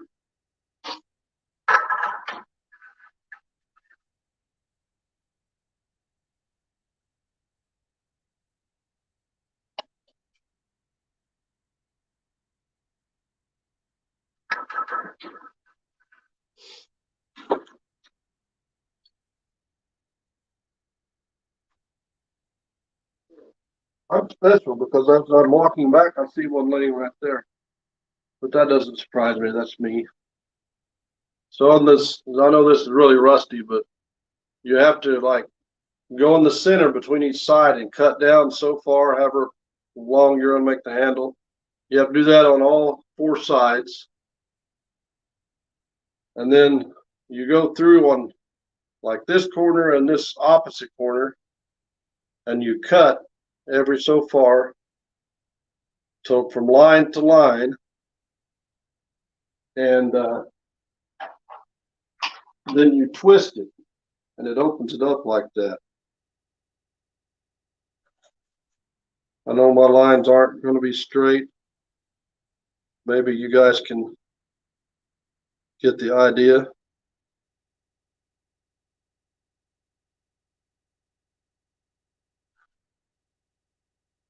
But you have, if you can see the white line, you have that on each side. And then these lines here, you cut from line to line on opposite corners. And then whenever you twist it, you get it hot and twist it, then that puts this solid line in here. And it also separates these cubes out. So they call it a Rubik cube, not Rubik's, Rubik cube. Who come up with the name, I don't know. But that's how you do that one. For a pineapple twist, you also cut it in the center. Then you're going to cut similar to the Rubik cube, but you're going to cut longer, and you're going to cut all four corners. Then you got to do like a complete twist of it. Then you got to hammer it down. Then you cut back in the center of it again, and you untwist it halfway, and then you hammer it again, and that gives it that other pattern.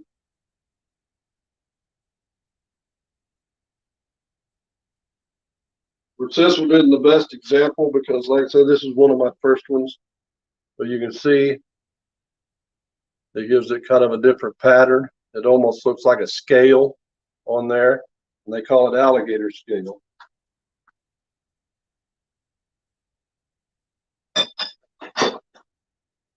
I do appreciate all of you guys coming here and hanging out with us.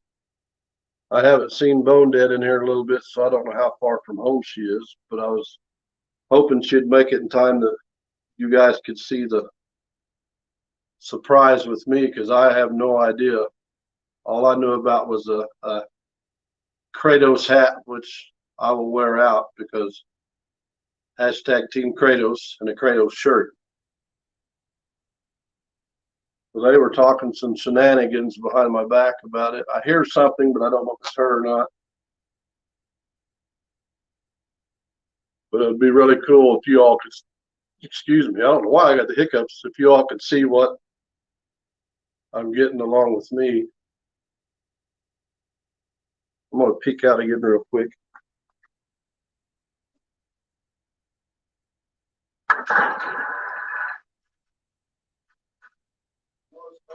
I'll show you my vise. I don't know if y'all saw my vise earlier. As you can see, the shop is full of, it's a mess.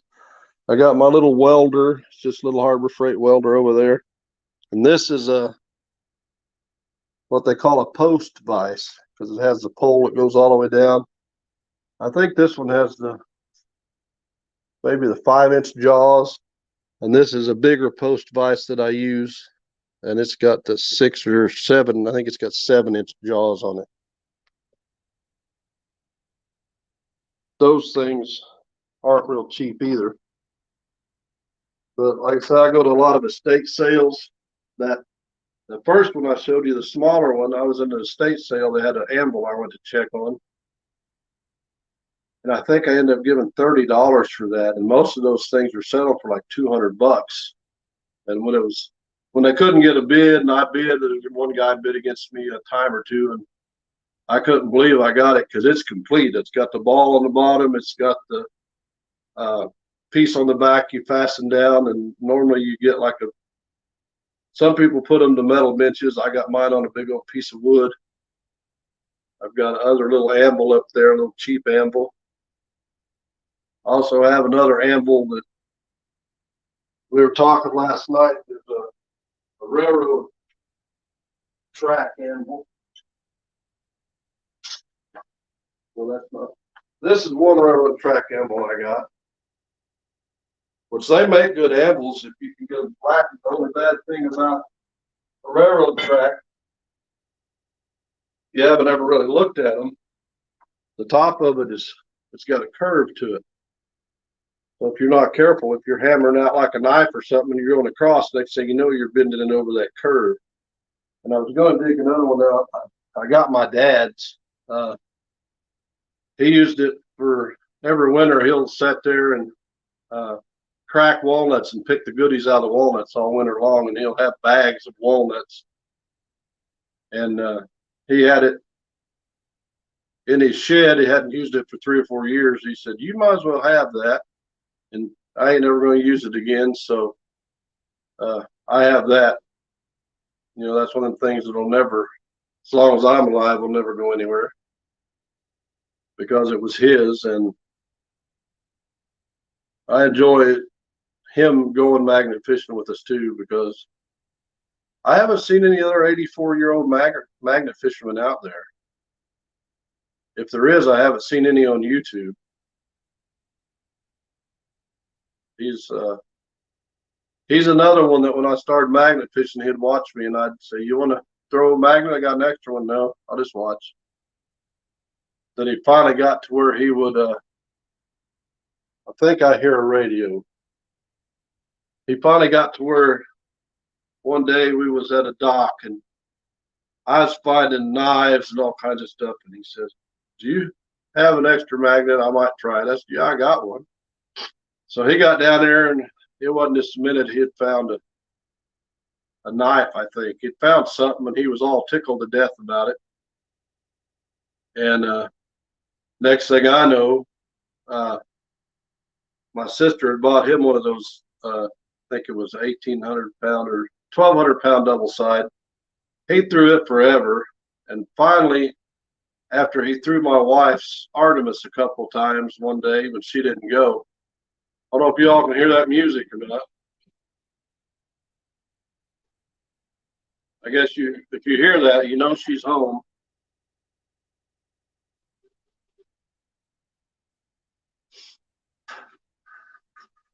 We hear you. So he threw hers a few times, and he got it stuck a couple times, and he said, now, if we lose this magnet, we're going to tell her that you done it. And I said, no, we ain't going to tell her that I done it.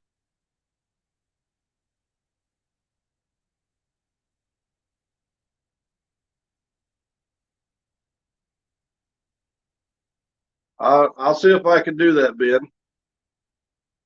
I've got to get a stand for my GoPro. I guess I could shoot it on my phone, but I'd rather get a spark on my GoPro than on my phone. She's finally here taking her time, Ben.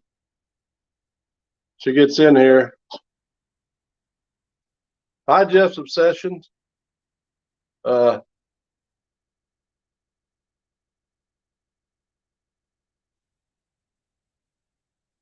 Boy, I'm getting into all kinds of stuff tonight.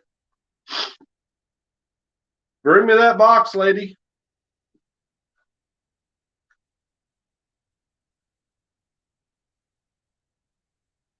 Here she comes. Can you get in, or do I just grab the lock and pull on it? There you go.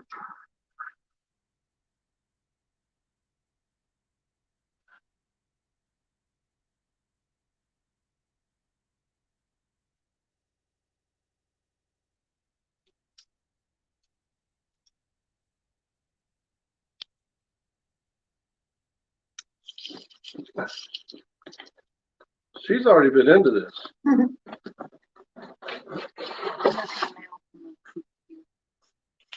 Hi, guys.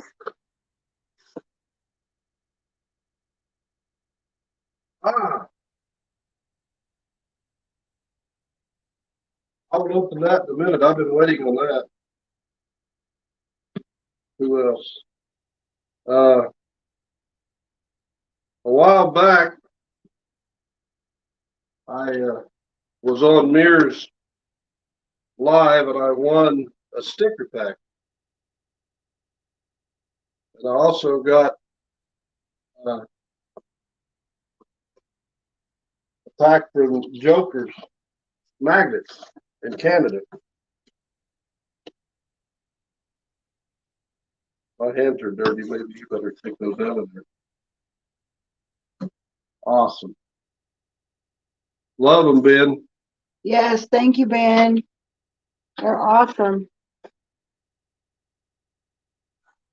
Aha, my Kratos hat. I love it. Reese's Kratos hat. Check that out. Cool. Team Kratos pin. That's awesome. I love it.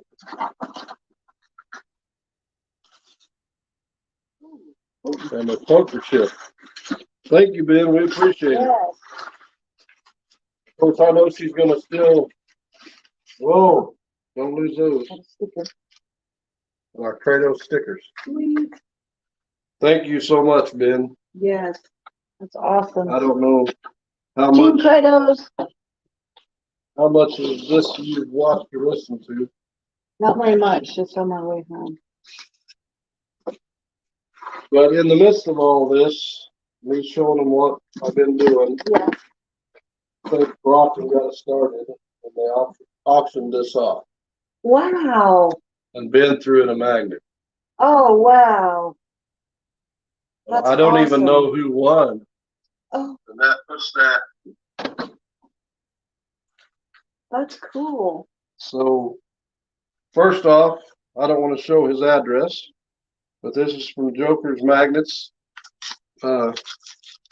Hopefully you guys have watched those. Watch Joker. Hi, Brockton.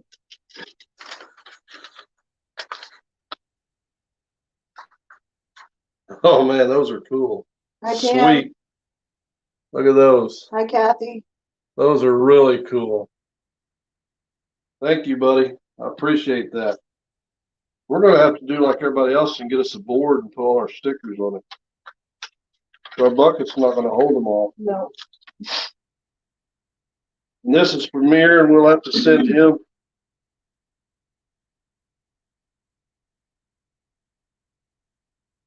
It says Mir Videos Treasure Hunters Sticker Pack.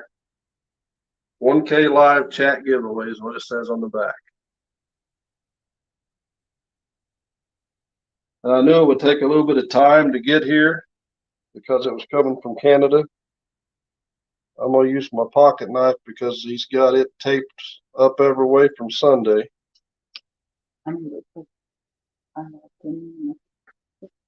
And now Ben, he's wanting a hunting knife. Oh, cool. So I told him I would make him one. So Yeah. now we're going to have to video making Ben's knife. Okay. And do like segments. Yeah. The start to finish process, which I don't know how many videos that'll take, but we will. My cute. Yes, you're cute. You want to show everybody on here? In a minute. In a minute. Right back. Well, hurry back. Yeah, we all heard you coming. We get in the truck, and first thing she does is turn my radio down, which it's not very loud anyway. Hey, the Metal Angler. How you doing, Josh? Which I don't keep my radio up very loud anyway. In fact, if I turn the heater on, I can't even hear it. The first thing she does is turn it down. We get in her Jeep, first thing she does is blare it. I'm like, how come we can blare your Jeep, but we can't have the radio barely on in my truck? It doesn't make any sense. First off, he's got this card that says hello all over it. Well, gotta be careful because there's a lot of stickers in here. It says Mirror Videos Treasure Hunters Sticker Pack. 1K giveaway live chat. Iron Antler James. Iron Antler Adventure James, thanks for being part of the Treasure fam. Congrats on the awesome win. Mirror Videos. Treasure Hunters, Marlin and Aurora. And the thing about Aurora's name is 5 miles from here is a town called Aurora. So we got this sticker. That's really cool.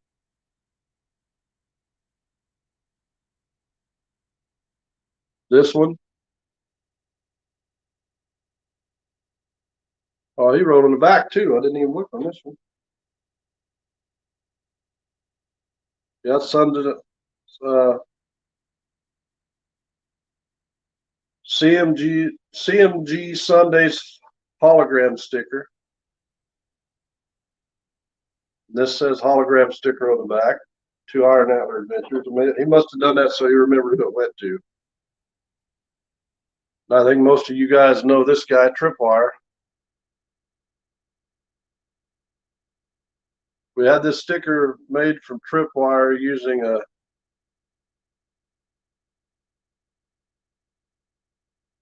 artwork from our artist friend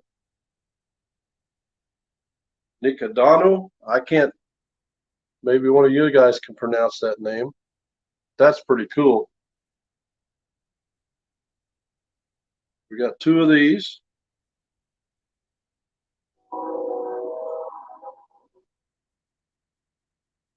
They sent 2 of these. So when I get extra stickers, if the wife doesn't take any, we could do a sticker pack giveaway also. So I want to do more giveaways. That one's really cool. From Aurora Long Dog. Look at that sticker. That's really cool. I like that one. That one's awesome. On the back, put a little weenie dog on there. This one's cool too. Little dirt diggers.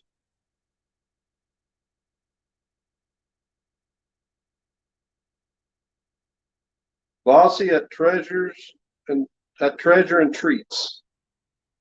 Some of these I haven't seen before. And this guy, he was in here earlier, Shane, Ohio River History. Thank you, Mira. Appreciate that. I'm waiting on Risha to come back so she can show off her hat.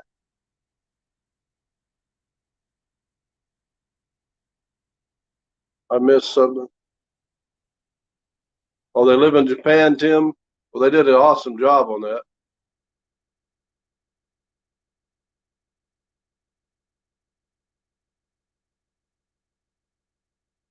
Okay, Brockton. I didn't know. I wasn't sure. I was trying to keep up. Coinstar Hunter. That's Brockton. Brockton is the Coinstar man.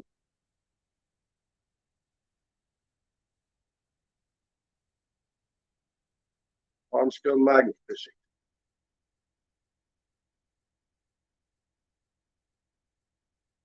Yeah, I need to send you some stickers, Ben. I need to get some more made. When I first had them made, I didn't know how many people would want them, how well it would go over. So I only had 50 made. And I have them made in a town not far from here. I need to check into somewhere else where I can get them made cheaper. But for now, that's who I went with. And one advantage to it is it's on my way back from work or going to work. I go by it every day. It's not open when I go to work because I got to be there at 5:30 in the morning, but they're always open when I come back home, so I can swing in there and order more. Been pouring concrete all day. I'm going to head to the shower. Catch you on the flip side. All right, Josh, thank you for coming in here, buddy. I appreciate it. I'm waiting on Risha to come back to show off her hat. She has to look in the mirror to make sure her hat fits correctly. Yeah, Ben, I love the shirt and the hat. That pin's really cool. I may find a place on the side of my hat to put that pin. And I'm sure she's going to steal that poker chip, so that's awesome.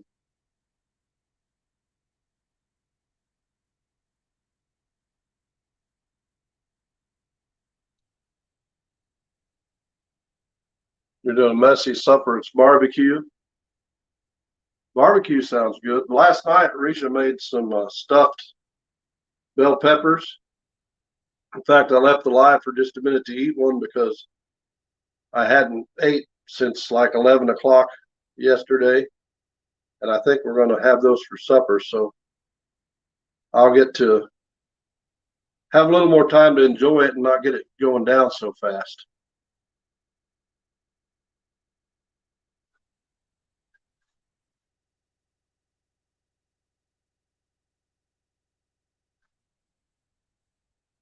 Yeah, I'm sure Ben would love to have everybody's stickers. I still haven't got any of Brockton's stickers.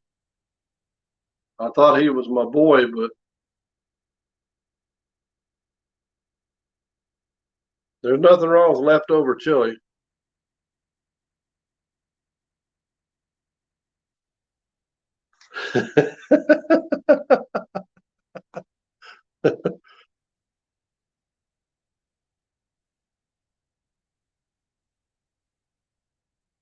Okay, yeah, I need to check with them, Ben. I've heard good and bad about them. I don't know.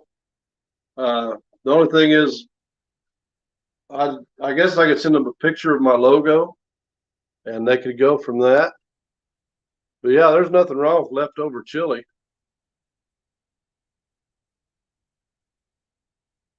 Yeah, Daddy and Daughter Plus Water hit 3,000 subs, and also at 1,600, we're going to do a magnet giveaway from Kratos.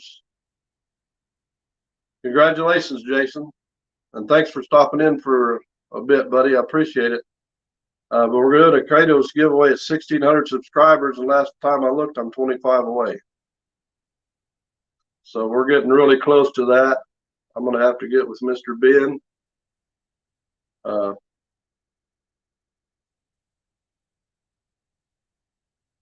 thought I heard my wife coming. Yeah, we'll have to get with Ben on that giveaway. Here she comes. Hi, good looking. How you doing? You gonna walk around? What do you mean you look like crap? Hi, guys. Well, you have to get down here so they can see you. That's sweet. I think that'll fit me. No. I'm sure it will. Mm-mm. Yes, it will. It won't fit you. I think it will. Nope. I don't think those shirts will fit you. I think they're both mine. No.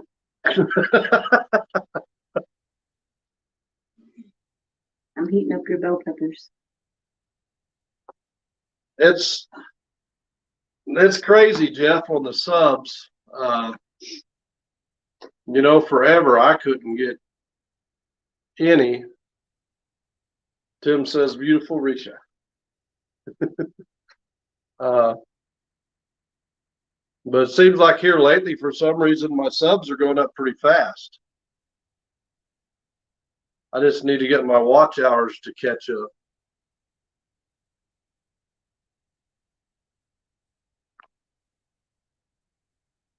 Stickers they got are pretty good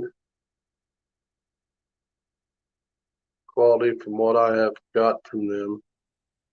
1200 limited edition double-sided kit. We can do it. Cool. Sweet, Ben. I'll get in touch with you later, buddy. She said she's heating up my stuffed peppers. Like I say, I'm not a fast eater, but for some reason, well, we had the live last night and I left y'all with John for a little bit, so I thought I shouldn't do that.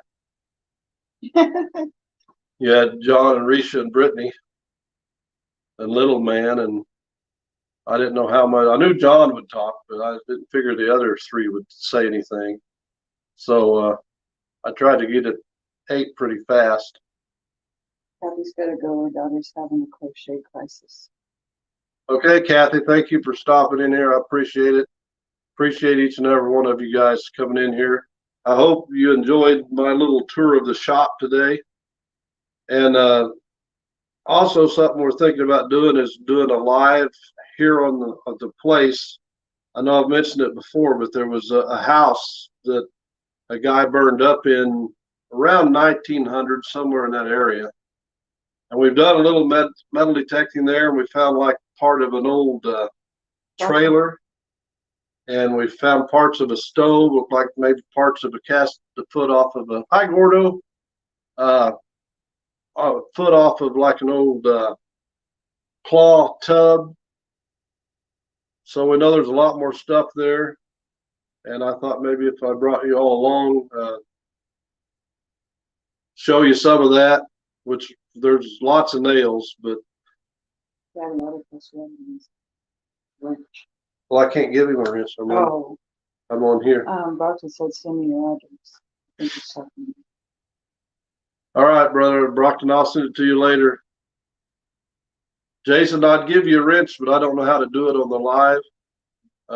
We'll be doing another live Wednesday. If you pop in, I'll give you a wrench so you can share your link. Because that's what I want everybody to do is subscribe to each other, help support each other. That's what we're here for.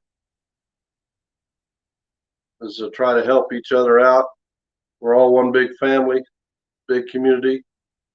We're all after the same thing, is to have fun, to clean up our waterways, and make it a better place for our kids and grandkids. So that's why, I mean, I enjoy magnet fishing, and I get excited with some of the things I find. I mean, it doesn't have to be a gun. It could be something I've never seen before, or something that you least expect to ever find, you know.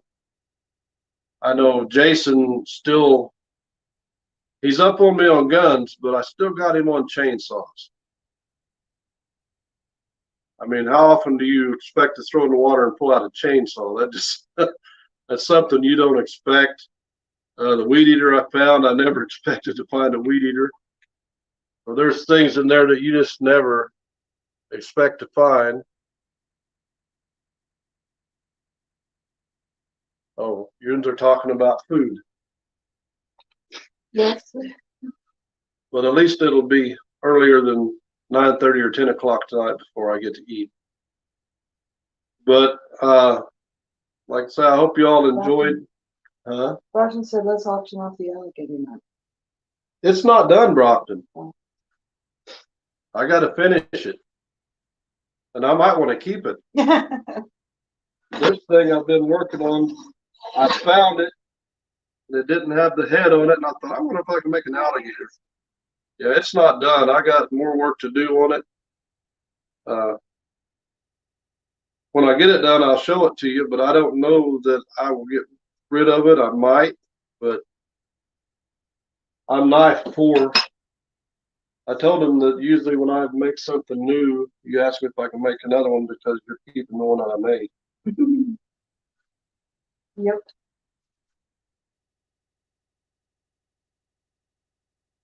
Yeah, that's great, Ben. I think it's changed all of our lives because, you know, we're meeting people from all over the world, basically, that you would have never known. And that's one reason I like doing the lives and bringing somebody new up, that somebody you've watched their videos or maybe you've chatted with in the chat. The other one with alligator skin. Oh, the alligator scale. Well, it's laying here somewhere. Sorry, I didn't get one. Well, I had it here, but I may have put it back. I don't know what I do with stuff. That's another reason it can take longer to make things, Brocken, is my brain goes sideways. He's numb. He's talking about this one. Oh.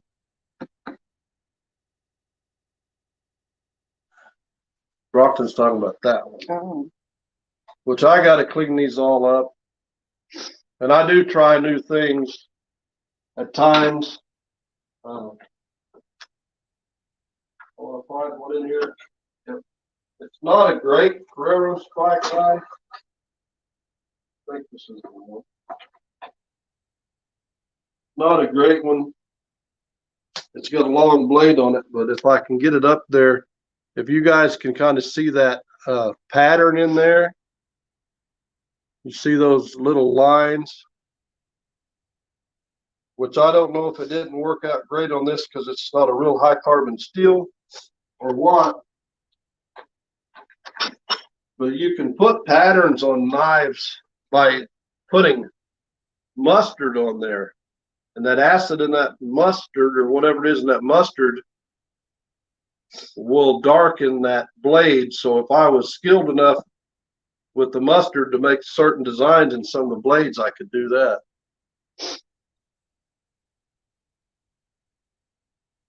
Brockton. Auction starts now, bait and go.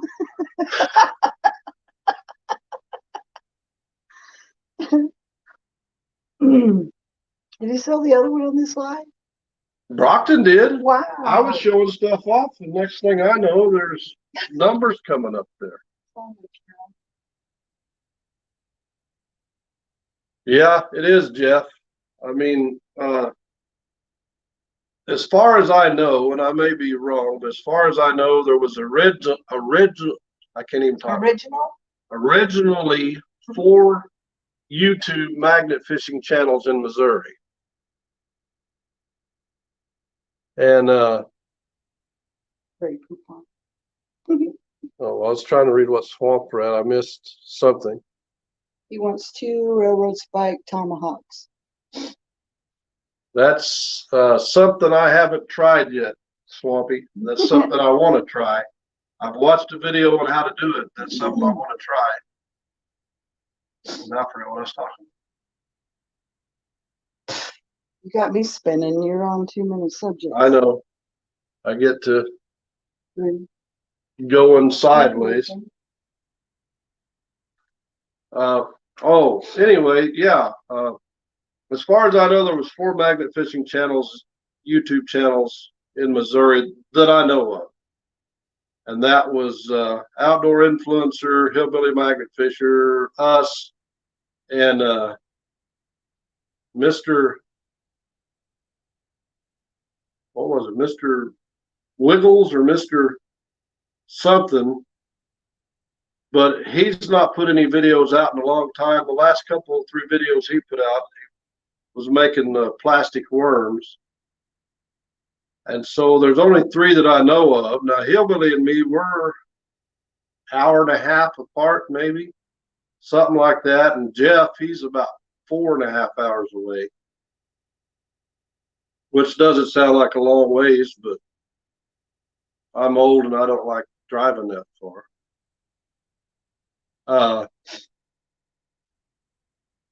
If you didn't see Kicking It with Rusty Tuesday night, they're having a big get together in Milwaukee, May 21st. They're going to have some wounded warriors there speaking. They're trying to do a big benefit to raise money for different things and stuff like that. So if any of you all can clear your calendar for that, they're supposed to have more details coming in the near future. And if you all could clear your calendar for that, possibly make it to that, because Risha and I are hoping to make it up there. I don't know about staying in Milwaukee. I've never been to Wisconsin. My son, he's in here. He's been to Wisconsin several times, up there to watch the Packers play football. So he knows more about Milwaukee or Wisconsin than I do, but we're hoping to go up there for that. That's our plan. We'd planned on going up there in May anyway, and we were going to spend like a week. But since they're doing this, we're not going to make 2 trips up there. So we're just going to try to make it to that. I've still got to call Clay. I've still got to call Clay. I've told Clay that I would get a hold of him to get more information. I was telling him earlier, some of these spikes have, this one says HC on it. I don't know if you can see it in the camera. Some railroad spikes have HC, which is supposed to mean high carbon, which they have more carbon in them supposedly than the other railroad spikes. I do know, well, I ground the end of that one off, but I do know that there are certain spikes they make. I found this out talking to a guy that worked for the railroad for several years. I do know that there's certain railroad spikes they use like on big curves and things that are stronger steel spikes than the other spikes they use. Hello, Richard.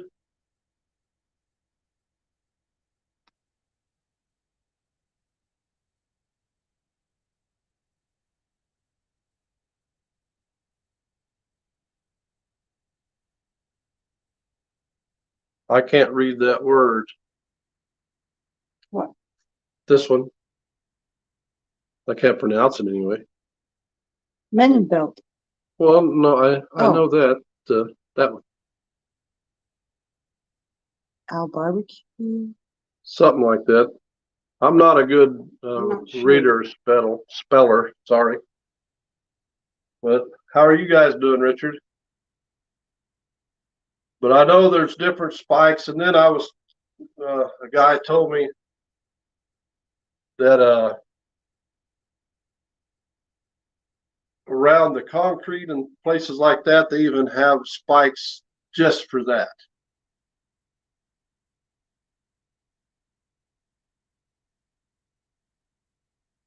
Working on restoring a spike driver hammer. Yeah, I'd like to find one of those sometime, Donald.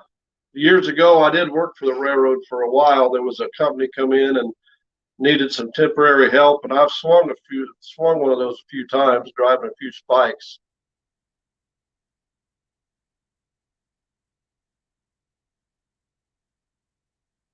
I'm sorry, folks. I'm trying to trying to read the messages. I wish, of course, I'd said something earlier about the hammerheads. I'll just, there's one.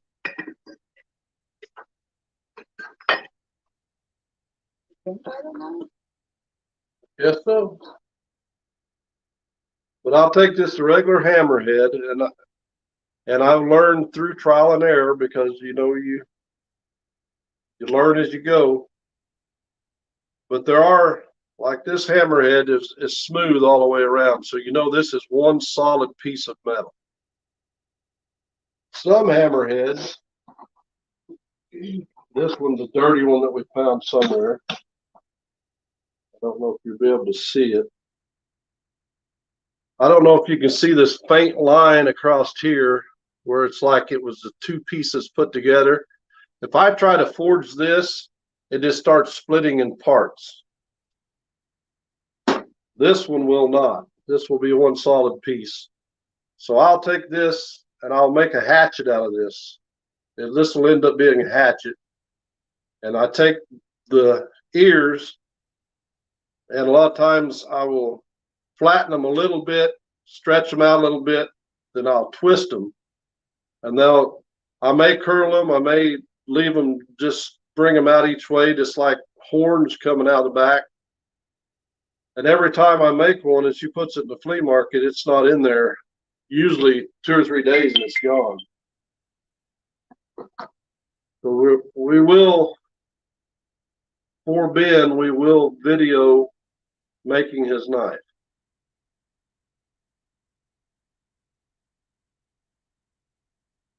Sold for $50 to Brockton.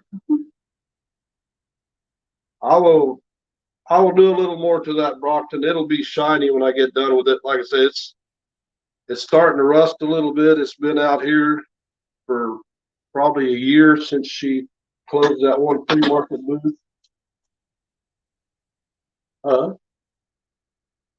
Thank you, Brockton. I appreciate it, brother.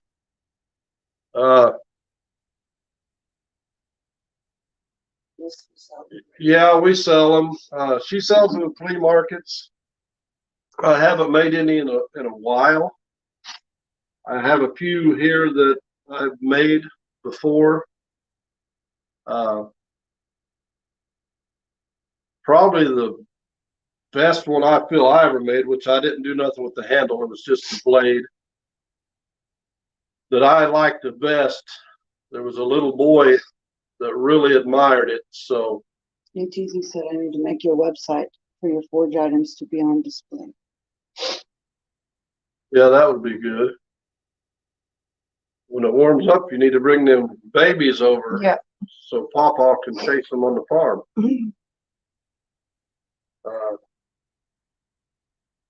But yeah, that little boy, his eyes got big and he was wanting it, and I asked his parents if he could have it, and they said yeah. So okay. Yeah, I'm gonna have to get off here, folks. Like I said, I appreciate each and every one of you, and thank you all so much for coming in here. I hope you enjoyed the little tour of the shop. It's not a very big shop. I got more cleaning to do. I will get started on my forging videos for Ben's knife, and we'll probably at some point do a live. I might make a horseshoe knife and a horseshoe heart on a live, and then that's something that we might give away on our Wednesday night lives. So the regular nail knife. That one that I showed last night, Brockton, is in the house.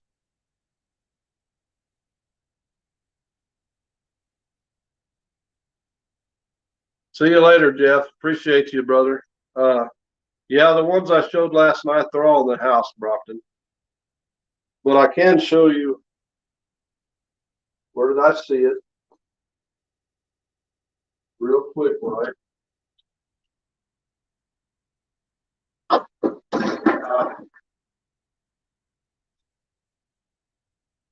Last night I showed a snake I made, and what I do on that snake is this is just a bolt, but I take a longer bolt than this, I put it in my drill, and I take a grinder as the drill's turning and I grind it, and I'll end up bringing the tail and I'll shape it, you know, to about that size. Then when I get it that size, I'll cut it off. And usually this little square head right here, if you can see the square head under here, that's what I use to make the head of the snake. And then I will heat it up and I will bend it and shape it and make a snake out of it.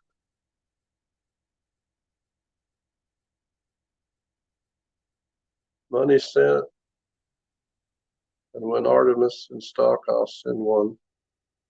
Now Beer has to make a video of him making my knife. I will, Ben. I will do that. It may, well, I can condense it down, you know, because if I made this one video, it would be probably,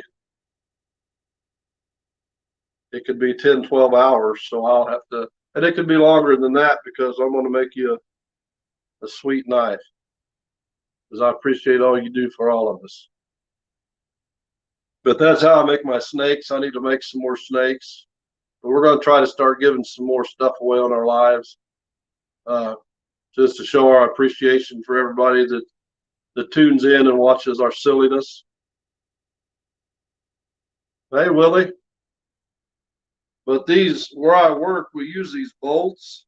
And when the threads get bad, they just throw them away. And I'm like, hey, I can use those bolts. So that's how I make my snakes. I thought I had some longer ones in here, but I'm not seeing them right now. I'm not running away, folks. I dropped a roll of tape and it went somewhere, and I have no idea where it went. And there's moisture in the ground, so I didn't want it to get ruined.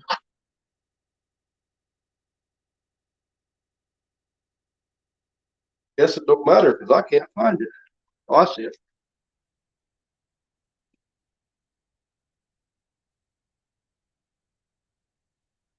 I think they call this frog tape.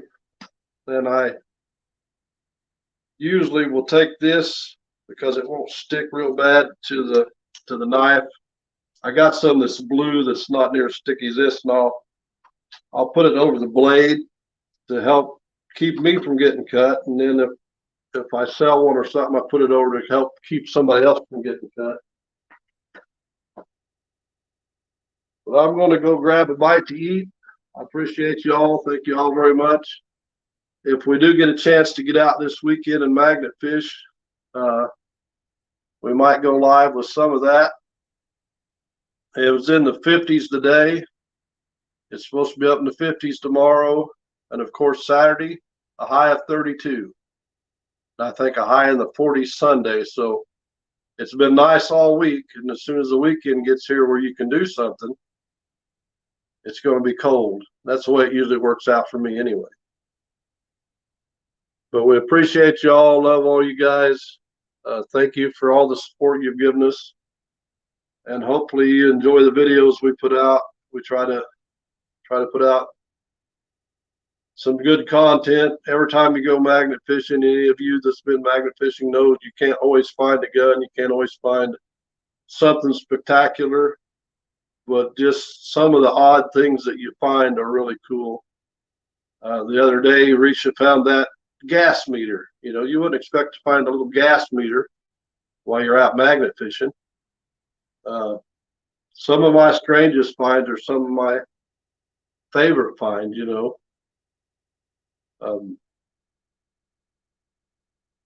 I like finding the guns, not so much anymore since I've done it.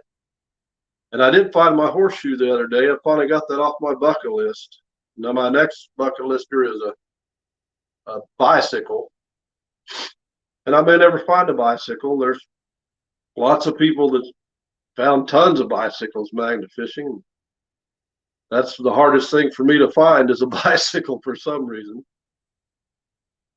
But you all have a blessed night, and I hope to see you all Wednesday night, and we may see you again on a live this weekend if we can get out.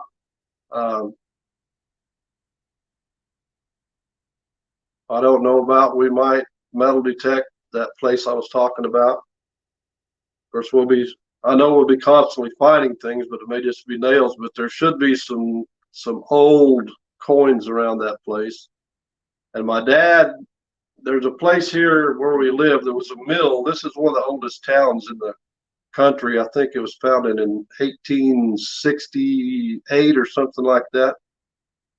But there was a mill, and across from the mill there used to be a house. Of course, it was been gone since I've been alive, or since I can remember.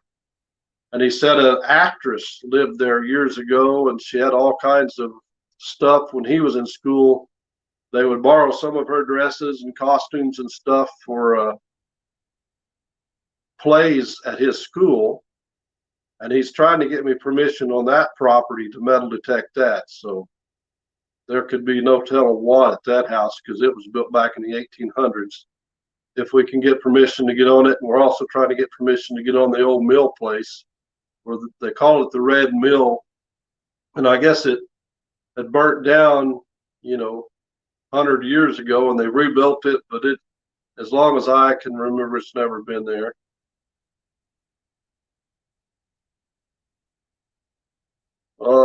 I'm glad, Ben.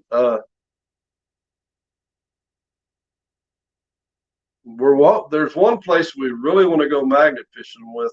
I went with Outdoor Influencer there, and we found a lot of stuff, and we didn't have our Kratos. So I know that place is loaded, and with the Kratos 360, there's no telling what we're going to pull out of that place. Yeah, Shane's live is tonight. I don't want to step on Shane's toes, because he does a lot for everybody too. I appreciate that. I didn't expect this to go as long as it has, but I thank you all for being in here with us. Ben, thank you, brother. We will get started on your knife. Love the hat and the shirt. In my next live, or my next Wednesday night live, you're going to see my hat and my shirt. You're probably going to see my hat in every video, except for the couple I've got made already.